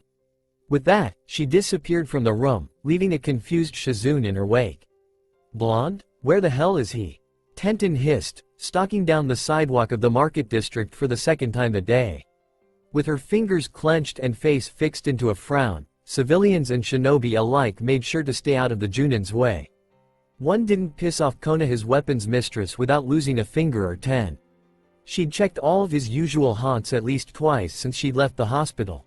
Ichiraku Ramen, the shinobi surplus store, the Hokage Tower, his apartment, Sakura's apartment, the Uchiha district, and even Team 7's old training grounds. Oddly enough, Naruto was nowhere to be found, something she found quite ironic considering she hadn't been able to avoid him for the past month and a half. Feeling a bit woozy from all of the exercise, she quickly looked for a place to cool down and get out of the hot summer sun. Konoha was famous for its extreme heat waves, with temperatures comparing to those of Suna in the summertime, a fact that positively astounded her. Her eyes scanned the area around her, a weary hand shielding her orbs from the blinding sunlight. She smiled as she spotted the Konoha Central Park in the distance, and remembering the especially large trees they had inside, she quickened her pace until she was safely inside of the huge enclosure. Once inside, Tenten wasted no time in finding the closest bench and plopping down onto it, Screw being prim and ladylike. After seating herself, she once again set about thinking of places the idiot blonde could be. Was he on a mission? Visiting friends in another village? Dead? She was beginning to get a headache from thinking so hard, and the loud, boisterous laughter of some asshole nearby wasn't helping any. The Junin blinked in surprise when she realized that the man's laughter sounded oddly familiar. Almost like. Tenten jumped to her feet and practically ran towards the voice, ignoring the queasy feeling in the bottom of her stomach from getting up so fast. As she pushed her way through a particularly thick bush, her eyes landed on the park's large and colorful jungle gym. Nearly a dozen kids were playing around and in the contraption, and spotting a particularly bright tuft of blonde hair, she felt a positively evil smirk spread across her face. Found you, she seethed, her smirk growing into a deadly smile. Just watching Naruto play with the children so carelessly made her angry. While she was pregnant, tired, and stressed out, he was off entertaining a bunch of 4- and 5-year-olds. The way he could so easily make friends with anyone was another thing that pissed her the fuck off. Balling her fists at her sides, she fully intended to give him a piece of her mind, already anticipating how much pain she would put him through. Much to her chagrin, however, she found that she couldn't move. As much as she wanted to cut his heart out with a spoon, and as much as she wanted to rip off his penis and use it to rape him up the ass, she couldn't. Whether he intended to or not, the bastard had warmed her heart. Watching him run around and laugh like a child touched something inside of her. It made her feel as though things would be alright, and that together, they could get through this. In fact, now that she thought about it, Naruto had always been the supportive and caring type. What the hell was she worried about? Her smile widening a bit, she lifted a hand to her mouth. "Naruto," she called, using her other hand to wave him over. Both the blonde and the kids turned around to look at her with curious expressions, but Naruto's face immediately turned into a frown. Sticking his tongue out, he used his middle finger to pull on his lower eyelid, causing all of the children around him to laugh. Tenten's face noticeably fell at his reaction, slightly alarming the young man. He was expecting her to storm over to yell at him some more, not actually be insulted by the childish action. After staring for a few more seconds, he slowly bent down until he was eye level with all of the children. "Hey, I'm gonna go talk to the mean old lady for a little bit. You guys stay here." A loud chorus of "AWWWS" reached his ears, bringing a wide grin to his face. It was times like these that he wished he had a child of his own. Standing once more, Naruto waltzed over to his fellow Junin with an agitated glare, shoving his hands deep into his pockets as he approached. "What do you want?" he sneered, narrowing his eyes for added effect. Rather than go off on him like she'd initially planned, Tenten suddenly found herself frightened of what his reaction would be. Would he be happy? Sad? Angry? Would he yell at her? She nervously bit her lip, less sure of herself by the second. It didn't help that 24 pairs of eyes were staring at her. "Can we go somewhere else to talk?" she practically whispered, eyes dropping to the ground. Naruto blinked. What the hell kind of reaction was that to his taunt? Now he knew something was wrong, and somehow, it involved himself. The very beginnings of fear slowly began to seep into his heart, and nodding dumbly, he followed her to a fairly secluded park bench located a few dozen yards away from the jungle gym. No sooner had they sat down did the blonde start shooting questions at her, his brows furrowing in concern. "What's wrong? Is it something I did? Is there something I can do to help?" Tenten almost laughed at the irony. Almost. She lowered her head and stared down at her feet, idly wiggling her toes as she attempted to piece together what she wanted to say. Her perfectly planned speech had been completely forgotten, and she found it hard to even come up with a single word to say to him. After spending a few seconds collecting her thoughts, she raised her eyes to meet the Jinchuriki's, morbidly pleased to see that he was just as afraid as she was. "Naruto, we." Annoyingly, her words caught in her throat. Looking into his bright blue eyes had somehow sapped what little confidence she'd had. Refusing to give up, she averted her gaze and took a deep breath, letting it out slowly through clenched teeth.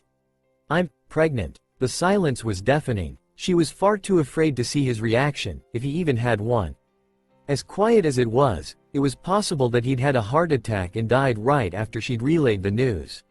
Finally, after a few minutes of uninterrupted silence, Naruto asked the one question she never thought she'd hear in her life.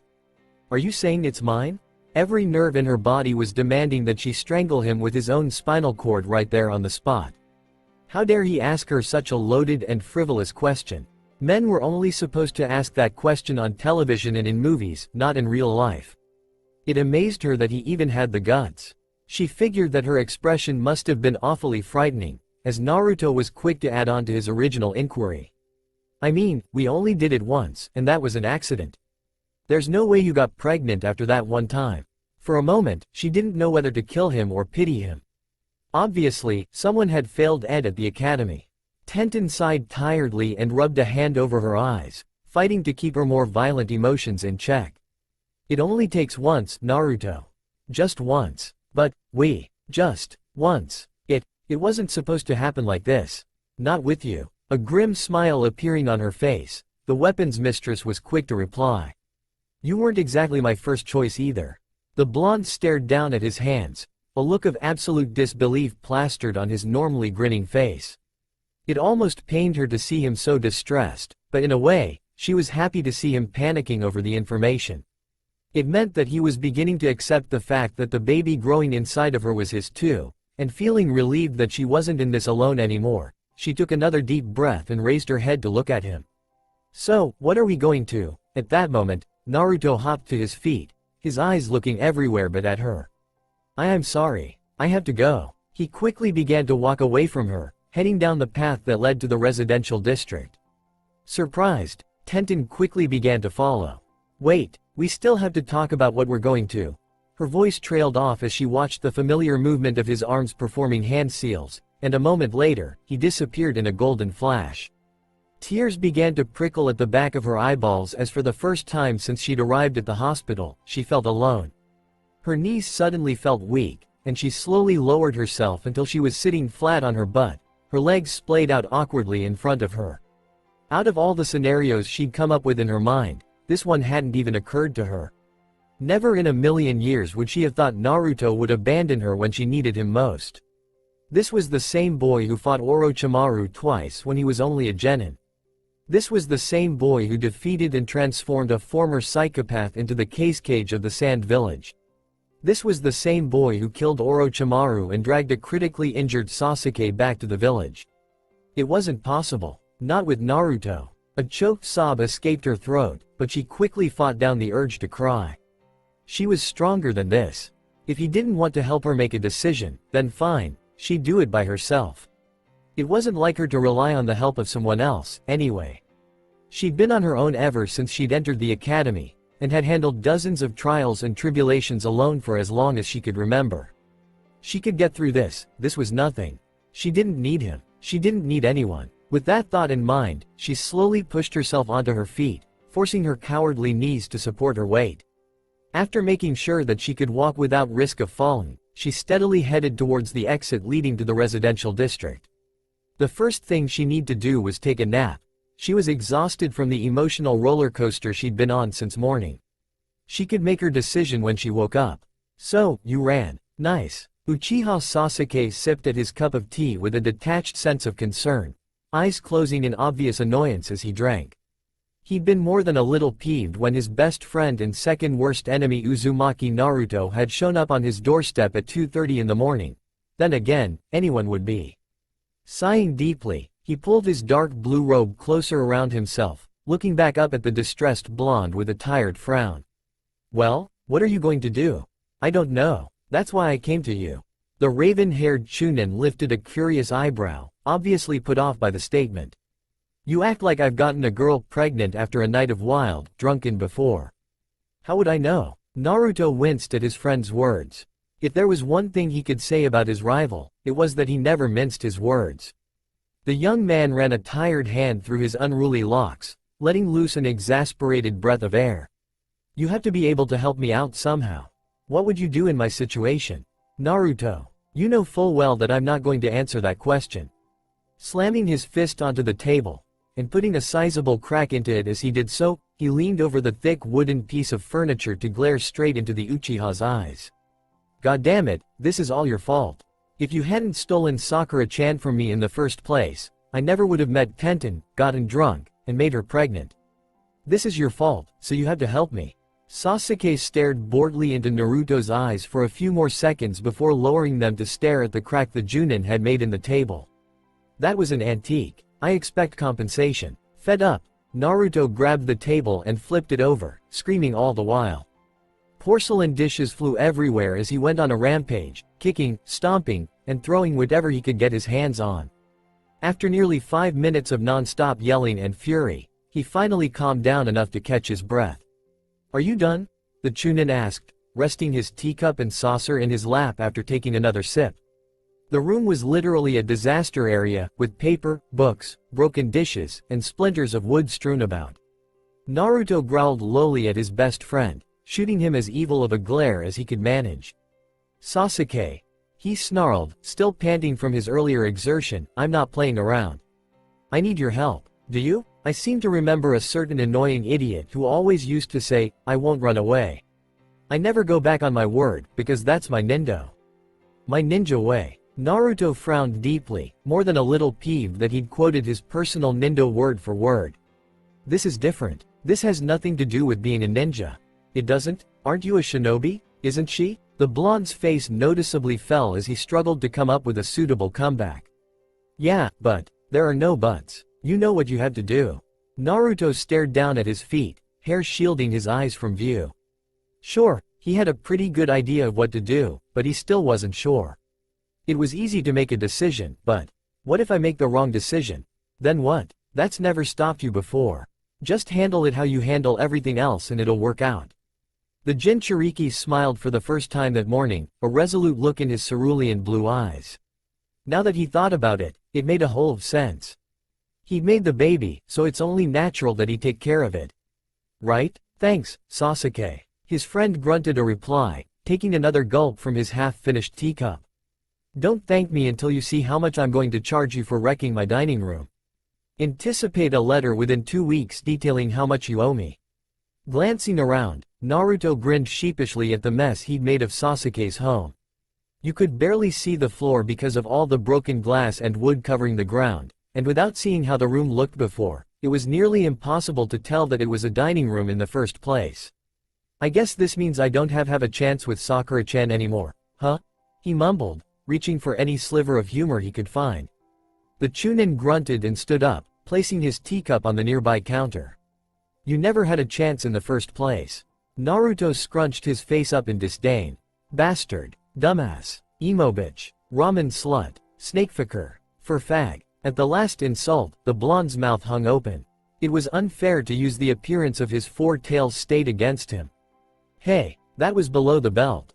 The first hint of a smile appeared on Sasuke's face, and he quickly turned around to hide his grin. You started it. Thunk, thunk, thunk. The steady sound of kunai hitting her practice dummy filled the apartment. Her face the picture of apathy, Tenten effortlessly threw her entire kunai collection towards the poor wooden mannequin, aiming more towards the head than anywhere else. She'd somehow managed to get a hold of a large enough picture of Naruto's grinning face, thankful for the life-sized poster she'd received from him on her last birthday. Dark rings permeated the area below her brown eyes, and though she couldn't see it, she knew her hair was a mess. Despite her confident thoughts the day before, she hadn't been able to sleep a wink. She'd been up all night worrying about what she should do with the baby. Although she'd rather not have an abortion, it seemed to be the only viable option at the current point in time. It was nearly impossible for a single shinobi mother to raise a child on her own. She needed to go on missions to make money, and she was barely able to support herself. Granted, she'd only been taking B-ranked missions lately, but that was besides the point. She couldn't even imagine leaving her child alone or in the hands of strangers so often, and if she was going to be a mother, she wanted to do it right. She flicked another kunai at the dummy's head, frowning when it just missed Naruto's eyeball. Her eyes were beginning to grow bleary from lack of sleep, making it increasingly difficult for her to aim properly. Normally, staying up for 24 hours straight wasn't so bad. She'd done it plenty of times on stakeout and recon missions, holding her position until someone else arrived to take over for her. However, after the stressful day she'd had, 24 hours seemed like hell. The worst part of this whole ordeal was that she couldn't drink, and God could she use a shot of Everclear right about now. A quiet knock at her front door quickly threw her into a full state of consciousness, and with a small grunt, she pushed herself onto her feet to answer the door. A fleeting glance at her bedside clock showed the time to be 5 in the morning. An ungodly hour no matter who you were. Except for Guy and Lee, anyway. Tenten slowly trudged towards the door, wincing at the popping sounds emanating from her joints. It was only natural considering the fact that she hadn't moved from her position in over 5 hours. Yawning widely, she reached her hand out towards the door to unlatch the lock before gripping the doorknob and opening the large slab of wood. What? She asked, eyes red and slitted from lack of sleep. They quickly widened to the size of silver dollars as she realized who the person staring up at her sheepishly was. You. As if by magic, an oversized kunai appeared in her left hand, immediately sending her guest into a panic. It was bad enough that she'd look like a zombie when she answered the door. Now, she looked like a zombie with a big-ass kunai in her hand. Wait, just listen, give me 5 minutes, Naruto yelled, raising his hands in a placating manner. He was currently kneeling down in front of her on his knees, assuming what he hoped to be an apologetic stance. Tenten stared down at him with a positively evil expression, feeling her blood begin to boil at the gall of her fellow Junin. After knocking her up, accusing her of sleeping around, and running away when she needed his help, did he really think he could get away without experiencing some form of excruciating pain? That she'd instantly forgive him for abandoning her not even 12 hours before? Yeah, not fucking likely. She lifted the blade higher above her head, fully intending to slice off a finger or 10. She wasn't too worried about killing him. The Kyuubi healed everything within a reasonable time frame, and if he could survive a Chidori to the chest, then he could survive having a few appendages chopped off at the joint. Her eye twitched when the blonde placed his forehead against the ground, fully showing his submission to her. Please. 5 minutes, that's all I need. Just 5 minutes. Annoyingly, she felt her grip on the handle of the kunai lessen. She hated that he could do that to her. Make her feel guilty for wanting to cause him pain, even if he fully deserved it. Tenten ground her teeth against each other, debating in her mind what to do. 5 seconds, she growled, bringing the weapon down to her side. Naruto's head snapped up in relief, and wasting no time, he jumped to his feet. I'm really sorry.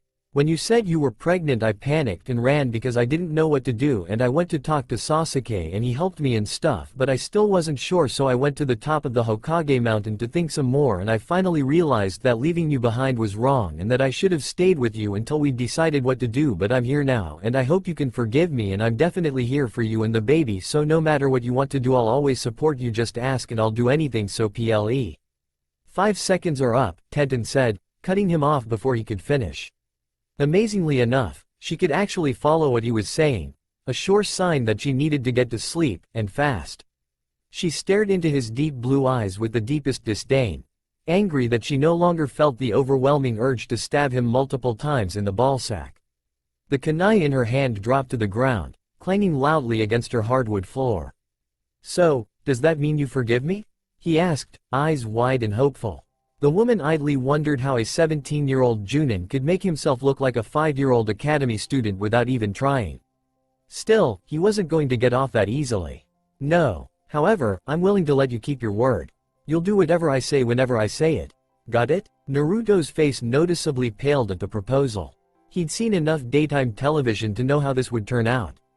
Well, but, didn't you say you'd do anything? Yeah, but, isn't your Nindo to never go back on your word? The blonde cursed under his breath. That was the second time someone had used his own words against him within the last 24 hours. Deciding he needed an extra push, Tenten added in another condition to help him decide. Or maybe you'd rather I relieve my frustration by making you sterile? Fine, I've got it. I'll do whatever you say. The woman fought to keep a smirk from spreading across her face. Sure, she was still pregnant, but she'd always wanted a personal slave. And what better person to enslave than Naruto? He could travel from one side of the village to the other in under a minute, a useful skill, if she didn't say so herself. Good. Come in, it's time to start keeping your word. His face turning a shade paler, the blonde followed her into the apartment, already dreading what she would have him do first. For today, I'll have you do some light chores. Wash the dishes, clean the bathrooms, take out the trash, and sweep the floors. Naruto's mouth opened in shock. She could considered all that light? As if suddenly remembering something, the Junin stopped in the middle of the hallway. Oh, by the way, you can forget ever having again. Nani? Biting her fingernails, Tenten slowly trudged down the street of the residential district. She wasn't looking forward to this. Not at all. She felt sicker and sicker with each shaky step, but she fought to keep moving forward. It had to be done, she'd put it off long enough. Tenten. Oi, Tenten, hold up. An annoyingly familiar voice called from behind her. With a loud groan, the girl turned around to greet the blonde running full speed in her direction. You forgot your lunch. Her eyebrows raised in slight surprise as she noticed the carefully wrapped bento box hanging from his outstretched hand. Despite all of his grumbling and complaining, Naruto had proven to be an extremely reliable and compassionate person. After her initial command that he become her bitch, he'd literally, but grudgingly, done everything she had asked of him over the past 3 weeks. Whether it was ironing her clothes, drawing her bath, or making her a peanut butter and pickle sandwich at 2 in the fucking morning, he did it with relatively little fuss. At least compared to the first couple of days, she'd only had to remind him once why she was dubbed the weapons mistress of Konoha. Oh, thanks, she mumbled, grabbing the kerchief-wrapped box from his hand. While she was oddly touched by the gesture, it also unnerved her a bit. He was acting a little too much like a mother. Or, at least, what she thought a mother would be like. How did you manage to make me a lunch and catch up to me in under 10 minutes, anyway? You were drooling all over yourself when I left. Sheepishly scratching the back of his head, the boxer-clad Junin shrugged his shoulders. Well, after all the peanut butter and pickle sandwiches I've made you lately, my hands were pretty much working on muscle memory. In a way, it's kind of like learning a new jutsu. Shortly after saying that, he suddenly flashed through a bunch of seals, most of which she'd never seen before. She tilted her head curiously as she watched his face, noting the determined frown growing deeper and deeper with each passing second. "Peanut butter and pickle sandwich no jutsu," he shouted, hands stopping on the tiger seal. Tenten waited with wide eyes for something to happen, her mouth opening slightly in anticipation. Had he really come up with a technique that could make an instant sandwich? Was that even possible? At that moment, her common sense punched her in the uterus, and her face dropped into a deadpan expression. Leaning forward, she smacked him on the side of the head with what she hoped was an angry pout. "You're an idiot," she muttered, unable to keep a smile from flickering onto her face. Naruto shrugged again, a grin of his own appearing in place of his frown. "It made you smile, didn't it?" Lifting a hand to her lips, she realized that she was, indeed, smiling, rather widely at that. She opened her mouth to say something else, but noticed with a small amount of surprise that he was already halfway down the sidewalk, his hands tucked neatly behind his head. It was then that she noticed he wasn't wearing pants, or shoes, or anything other than a pair of orange and black boxer shorts. How the fuck had she missed that? Shaking her head in exasperation, she once again turned to continue her journey, in considerably higher spirits than she had been only 10 minutes before. What she was about to do would be one of the toughest things she'd ever had to go through in her life, but suddenly, she felt as though everything would be alright. Naruto would still be there, at least, he said he would. Even if they weren't in love, or necessarily friends for that matter, she had to admit that he was a pretty alright guy once given half a chance. It was almost hard to believe that they'd been at each other's throats less than a month before. He was a lot more considerate than most people gave him credit for, and although he was annoying when he was around, she found that she somewhat missed his cheerful exuberance when he wasn't, only because she didn't have any friends to talk to about her situation. At least, none who would take the news as gracefully as Naruto had. Staring up at the tall gates of the Hyuga mansion, only one thought permeated throughout her mind. I'm so fucking screwed. If she thought being outside of the mansion was nerve-wracking, being inside was 1,000 times worse. The cold, unforgiving white walls of the building all seemed to be mocking her somehow. Don't ask how, they just were. Fuck you if you don't understand, you had to be there. Is everything alright, Tenten-san? A voice asked from in front of her, startling her out of her thoughts. She was immensely grateful that she'd had the foresight to not bring any unsealed weapons with her, as it was very likely that she would have impaled the Hyuga guard by accident for surprising her. Multiple times, with the sharpest and longest blades available in the fire country.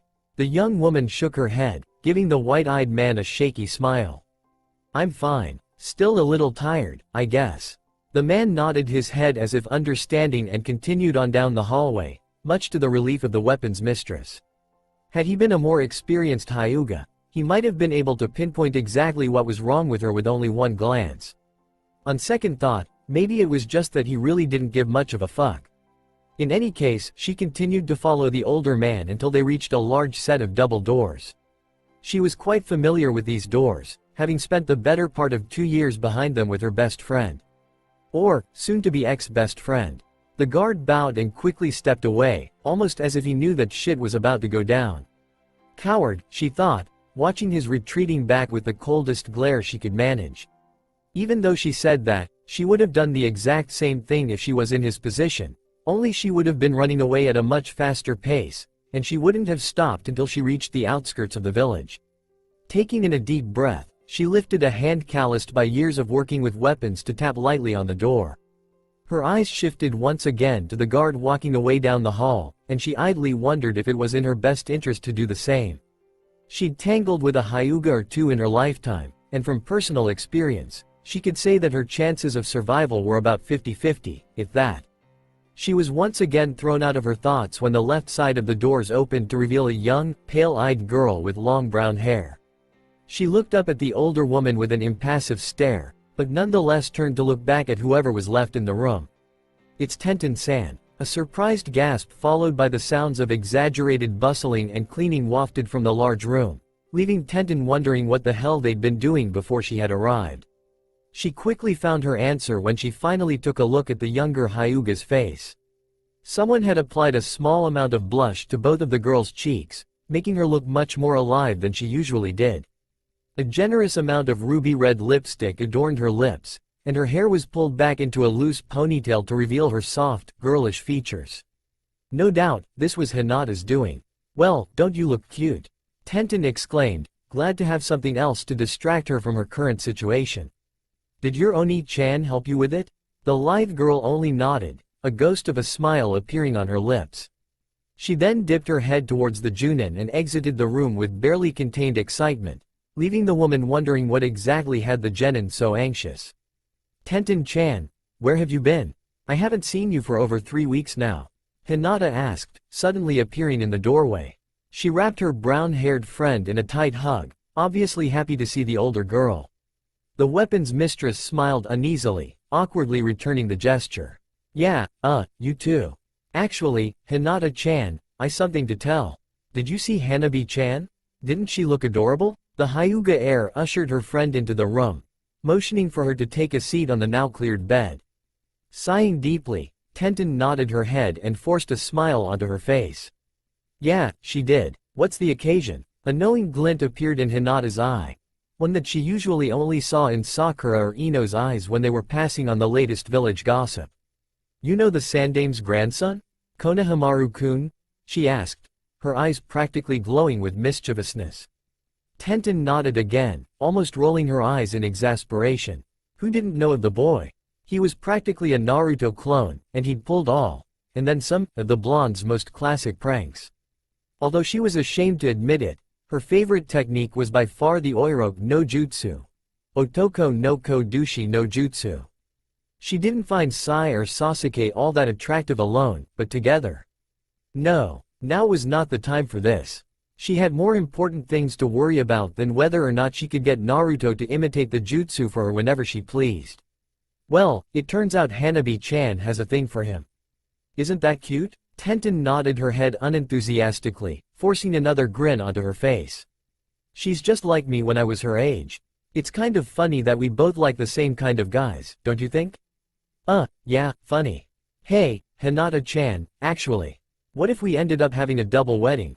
Hanabi-chan and Konohamaru-kun along with Naruto-kun and I. The Junin winced. Fuck, she'd been trying to tell her before she said something sappy like that. As if noticing her downcast expression, Hinata placed an embarrassed hand over her mouth, her cheeks turning an annoyingly cute shade of red. "Oh, I'm sorry, Tenten-chan. I got a little carried away with my own wayward fantasies. Didn't you have something to tell me?" If she didn't know any better, she'd say that Hinata was doing this on purpose. She heavily considered excusing herself right then and there to go home, but decided that nothing good could come of trying to hide the truth. She'd find out eventually, anyway, better to tell her now rather than later. Actually, Hinata-chan, well, you see, I'm sort of pregnant." Tenten squinched her eyes shut in relief, glad that she'd said it before she chickened out. She lifted one eyelid to gauge her friend's reaction, but was startled to see that the Hyuga's face was completely void of emotion. It was as if someone had literally sucked out that little corner of the brain that told normal people to look shocked in these sort of situations. Oh my god. Tenten-chan, congratulations, Hinata shrieked, hopping to her feet and scaring Tenten shitless. "When did you find out? How far along are you? I have to arrange a baby shower right away." For a few seconds, the brown-haired girl stared at the hysterical girl in absolute shock. She was cheering? Why? This was the complete opposite of what she'd been expecting. If anything, she expected Hinata to be screaming at her. How many girls would cheer when they just found out that their best friend was knocked up by? Oh, fuck. She'd forgotten to mention the part about Naruto being the one to impregnate her. Yeah, that was pretty important. Hinata-chan, please stop.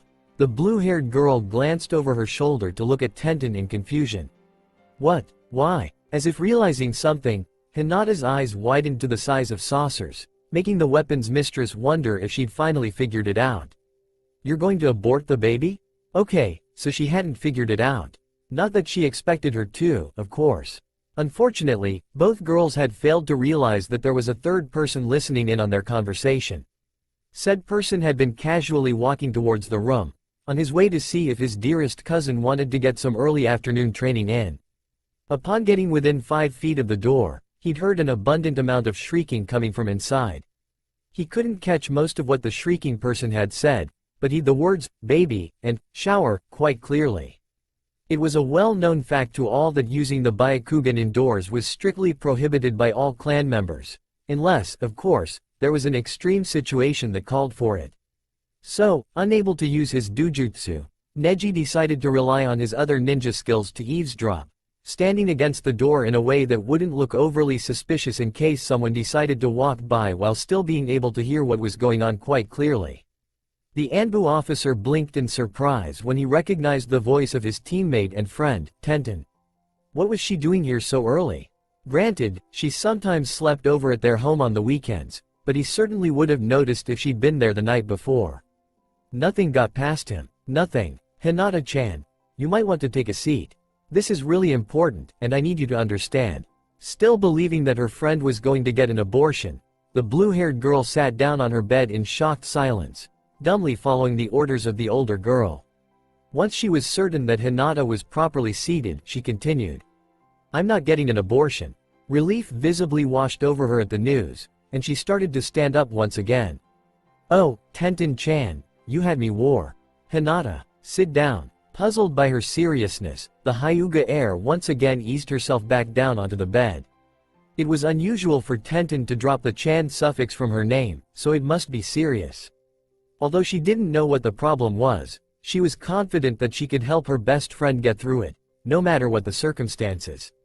Outside, Neji was furious. Who dared defile his teammate, and get her pregnant, no less? It had to be that bastard, Sai. He always did seem like the raping type, what with his fake smile and constant talk about penises.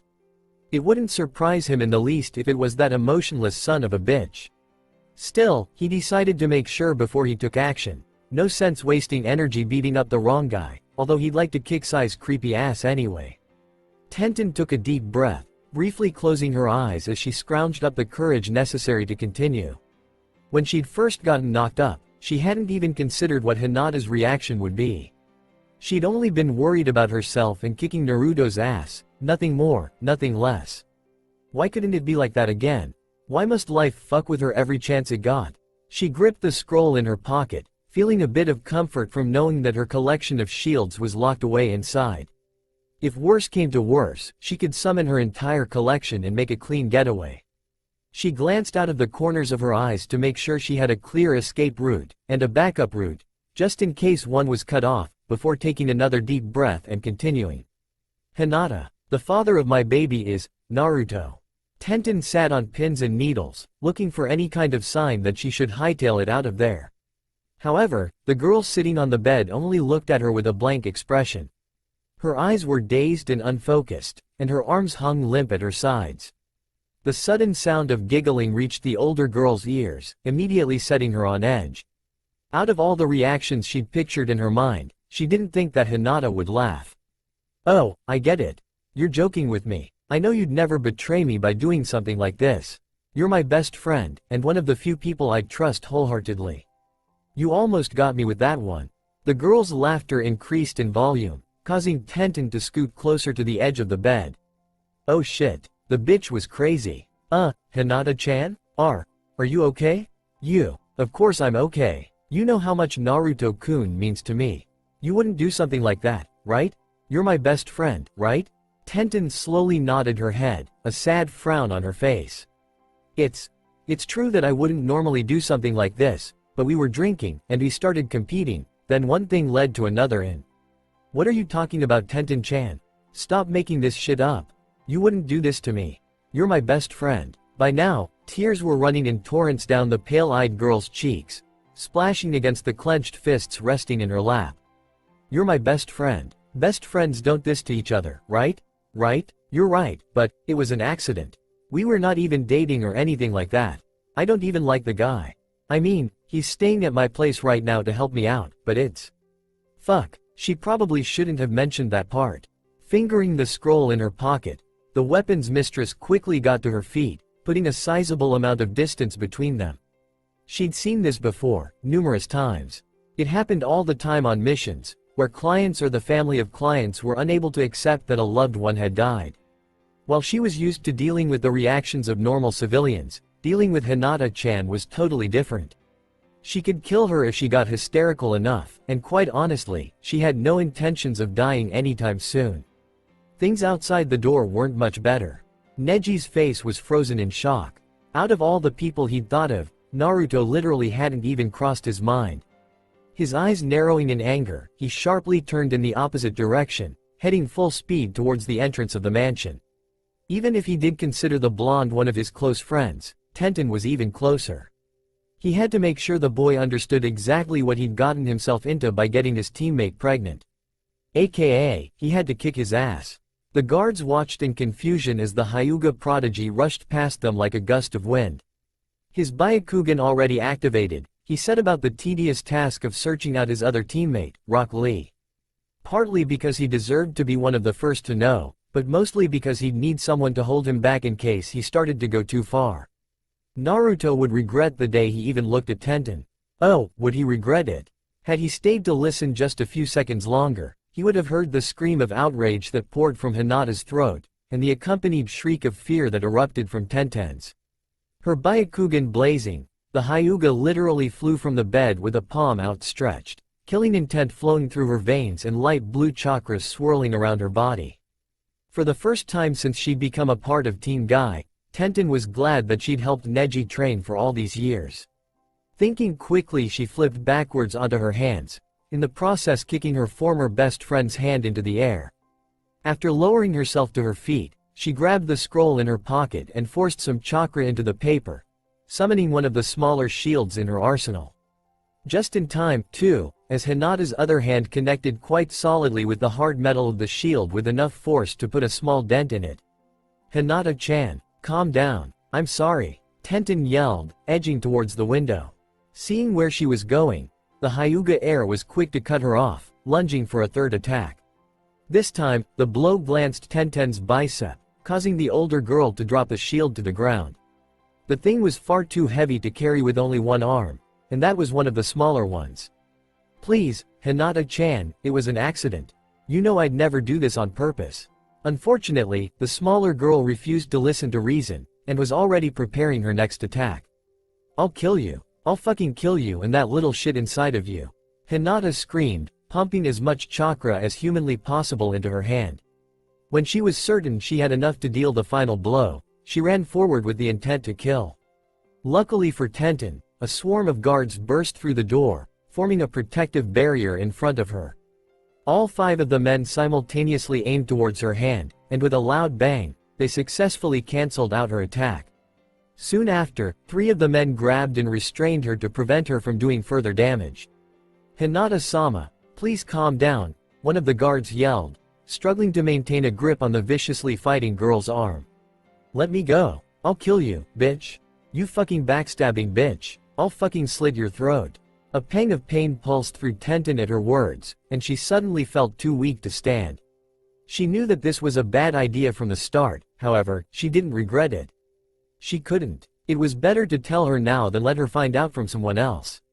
However, that didn't make it hurt any less. Hinata-chan, shut up, shut the fuck up, I'll fucking stab you in your fat slutty stomach. You." At that moment, one of the guards had the decency to knock the girl out with a well-placed chop to the back of her neck. She collapsed into their arms shortly after, her face still furrowed in anger. Thank you," she mumbled, still staring at her former friend in awe. She didn't even think Hinata knew those words. The familiar feeling of someone watching her permeated her senses, and she turned to see a wide-eyed Hanabi staring at the scene with no small amount of shock. The girl's fingers were clenched roughly around the doorknob, and her eyes were wide with fear. "Hanabi-chan, get out," Hanabi said, her voice coming out as more of a whimper than anything. Tenten stared at the girl for a few seconds, unable to believe what she was hearing. First Hinata, and now Hanabi? Get out. This time, the girl screamed louder than anyone had ever heard her scream before, her face a light pink with exertion and anger. Fat tears rolled down her cheeks, but despite this, she still managed to shoot the Junin a murderous glare. Her head falling, Tenten slowly got to her feet and walked towards the open window, figuring it to be the quickest and safest way out of the compound. She glanced back at them one more time with a face full of pain and sorrow.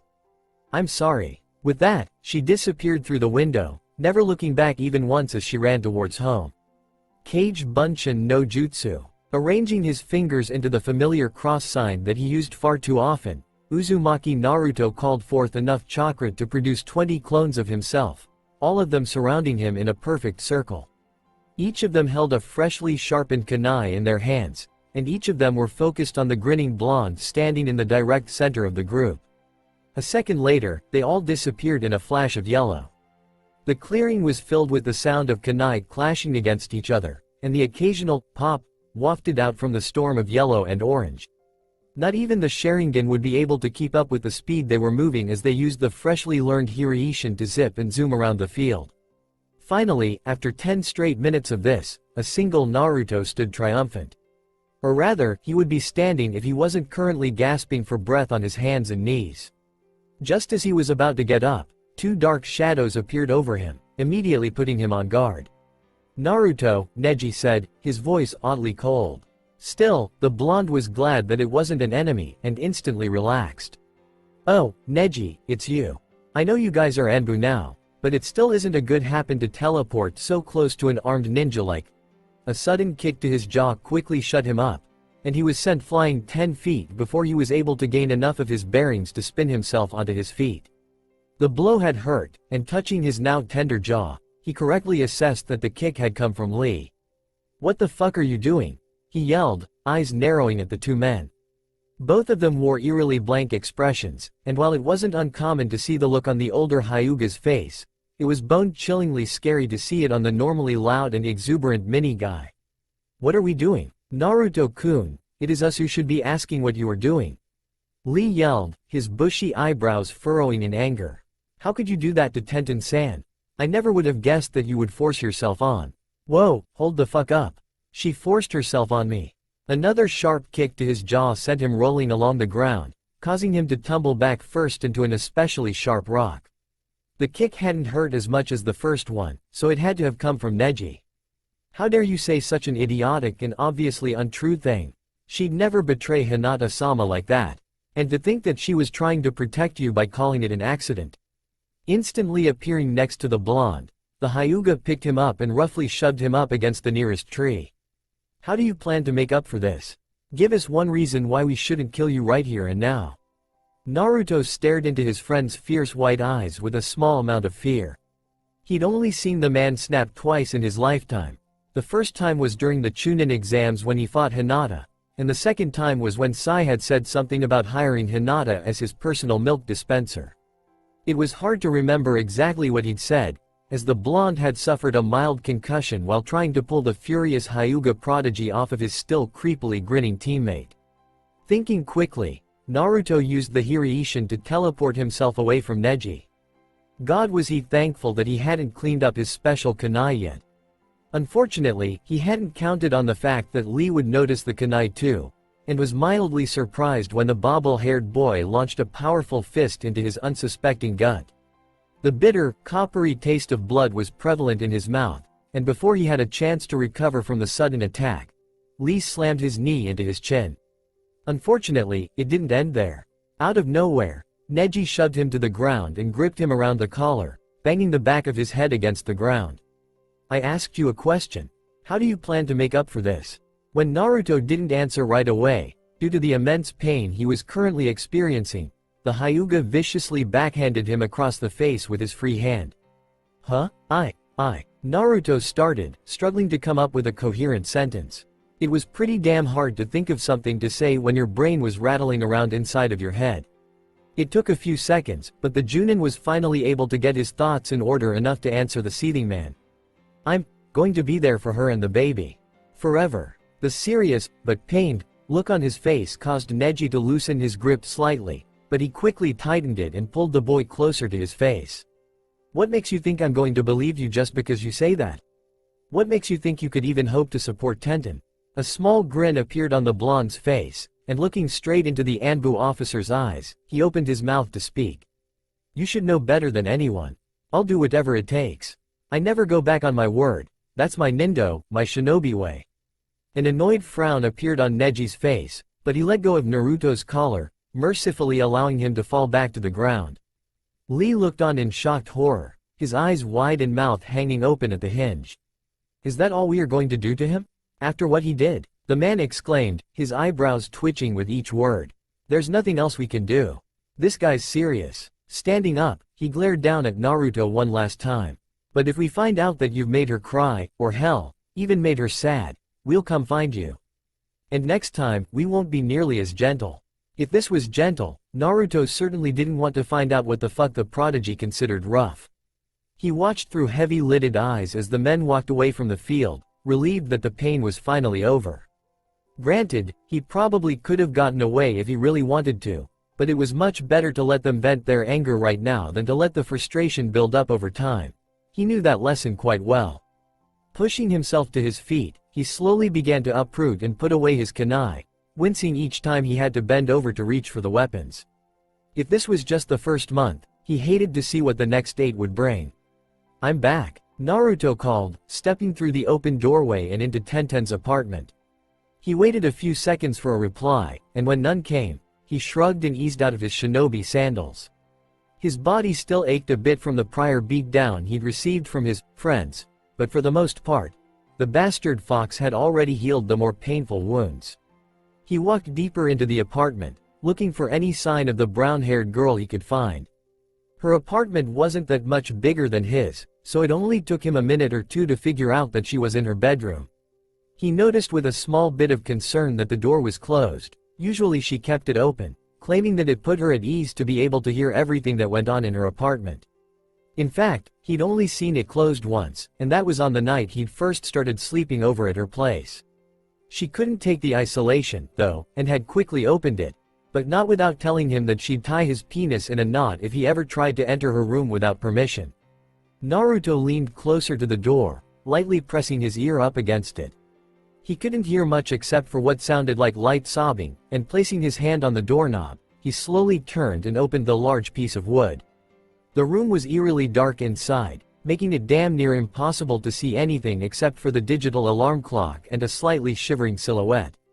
Looking closer, he recognized the silhouette as Tenten. "Tenten, are you okay?" Naruto asked, taking a cautious step into the room. The girl noticeably froze when he called her, but she didn't make any move to turn around. "Get out." Her voice was oddly low and shaky, and remembering Neji's words from only half an hour before, the blonde took another step towards the sobbing girl. "Tenten? Tenten-chan? What's wrong? Are you hurt? Do you want me to take you to the hospital?" The Junin slowly nodded her head, causing Naruto to immediately kneel by her side. Shit, Lee and Neji would kill him. Where does it hurt?" he exclaimed, resting his hand on her shoulder. She lifted her head from her arms, looking at him with a tear-streaked and heavily pained face. Even in the dark he could see that she'd drenched the sheets in her tears. Tenten grabbed his hand and placed it over her chest.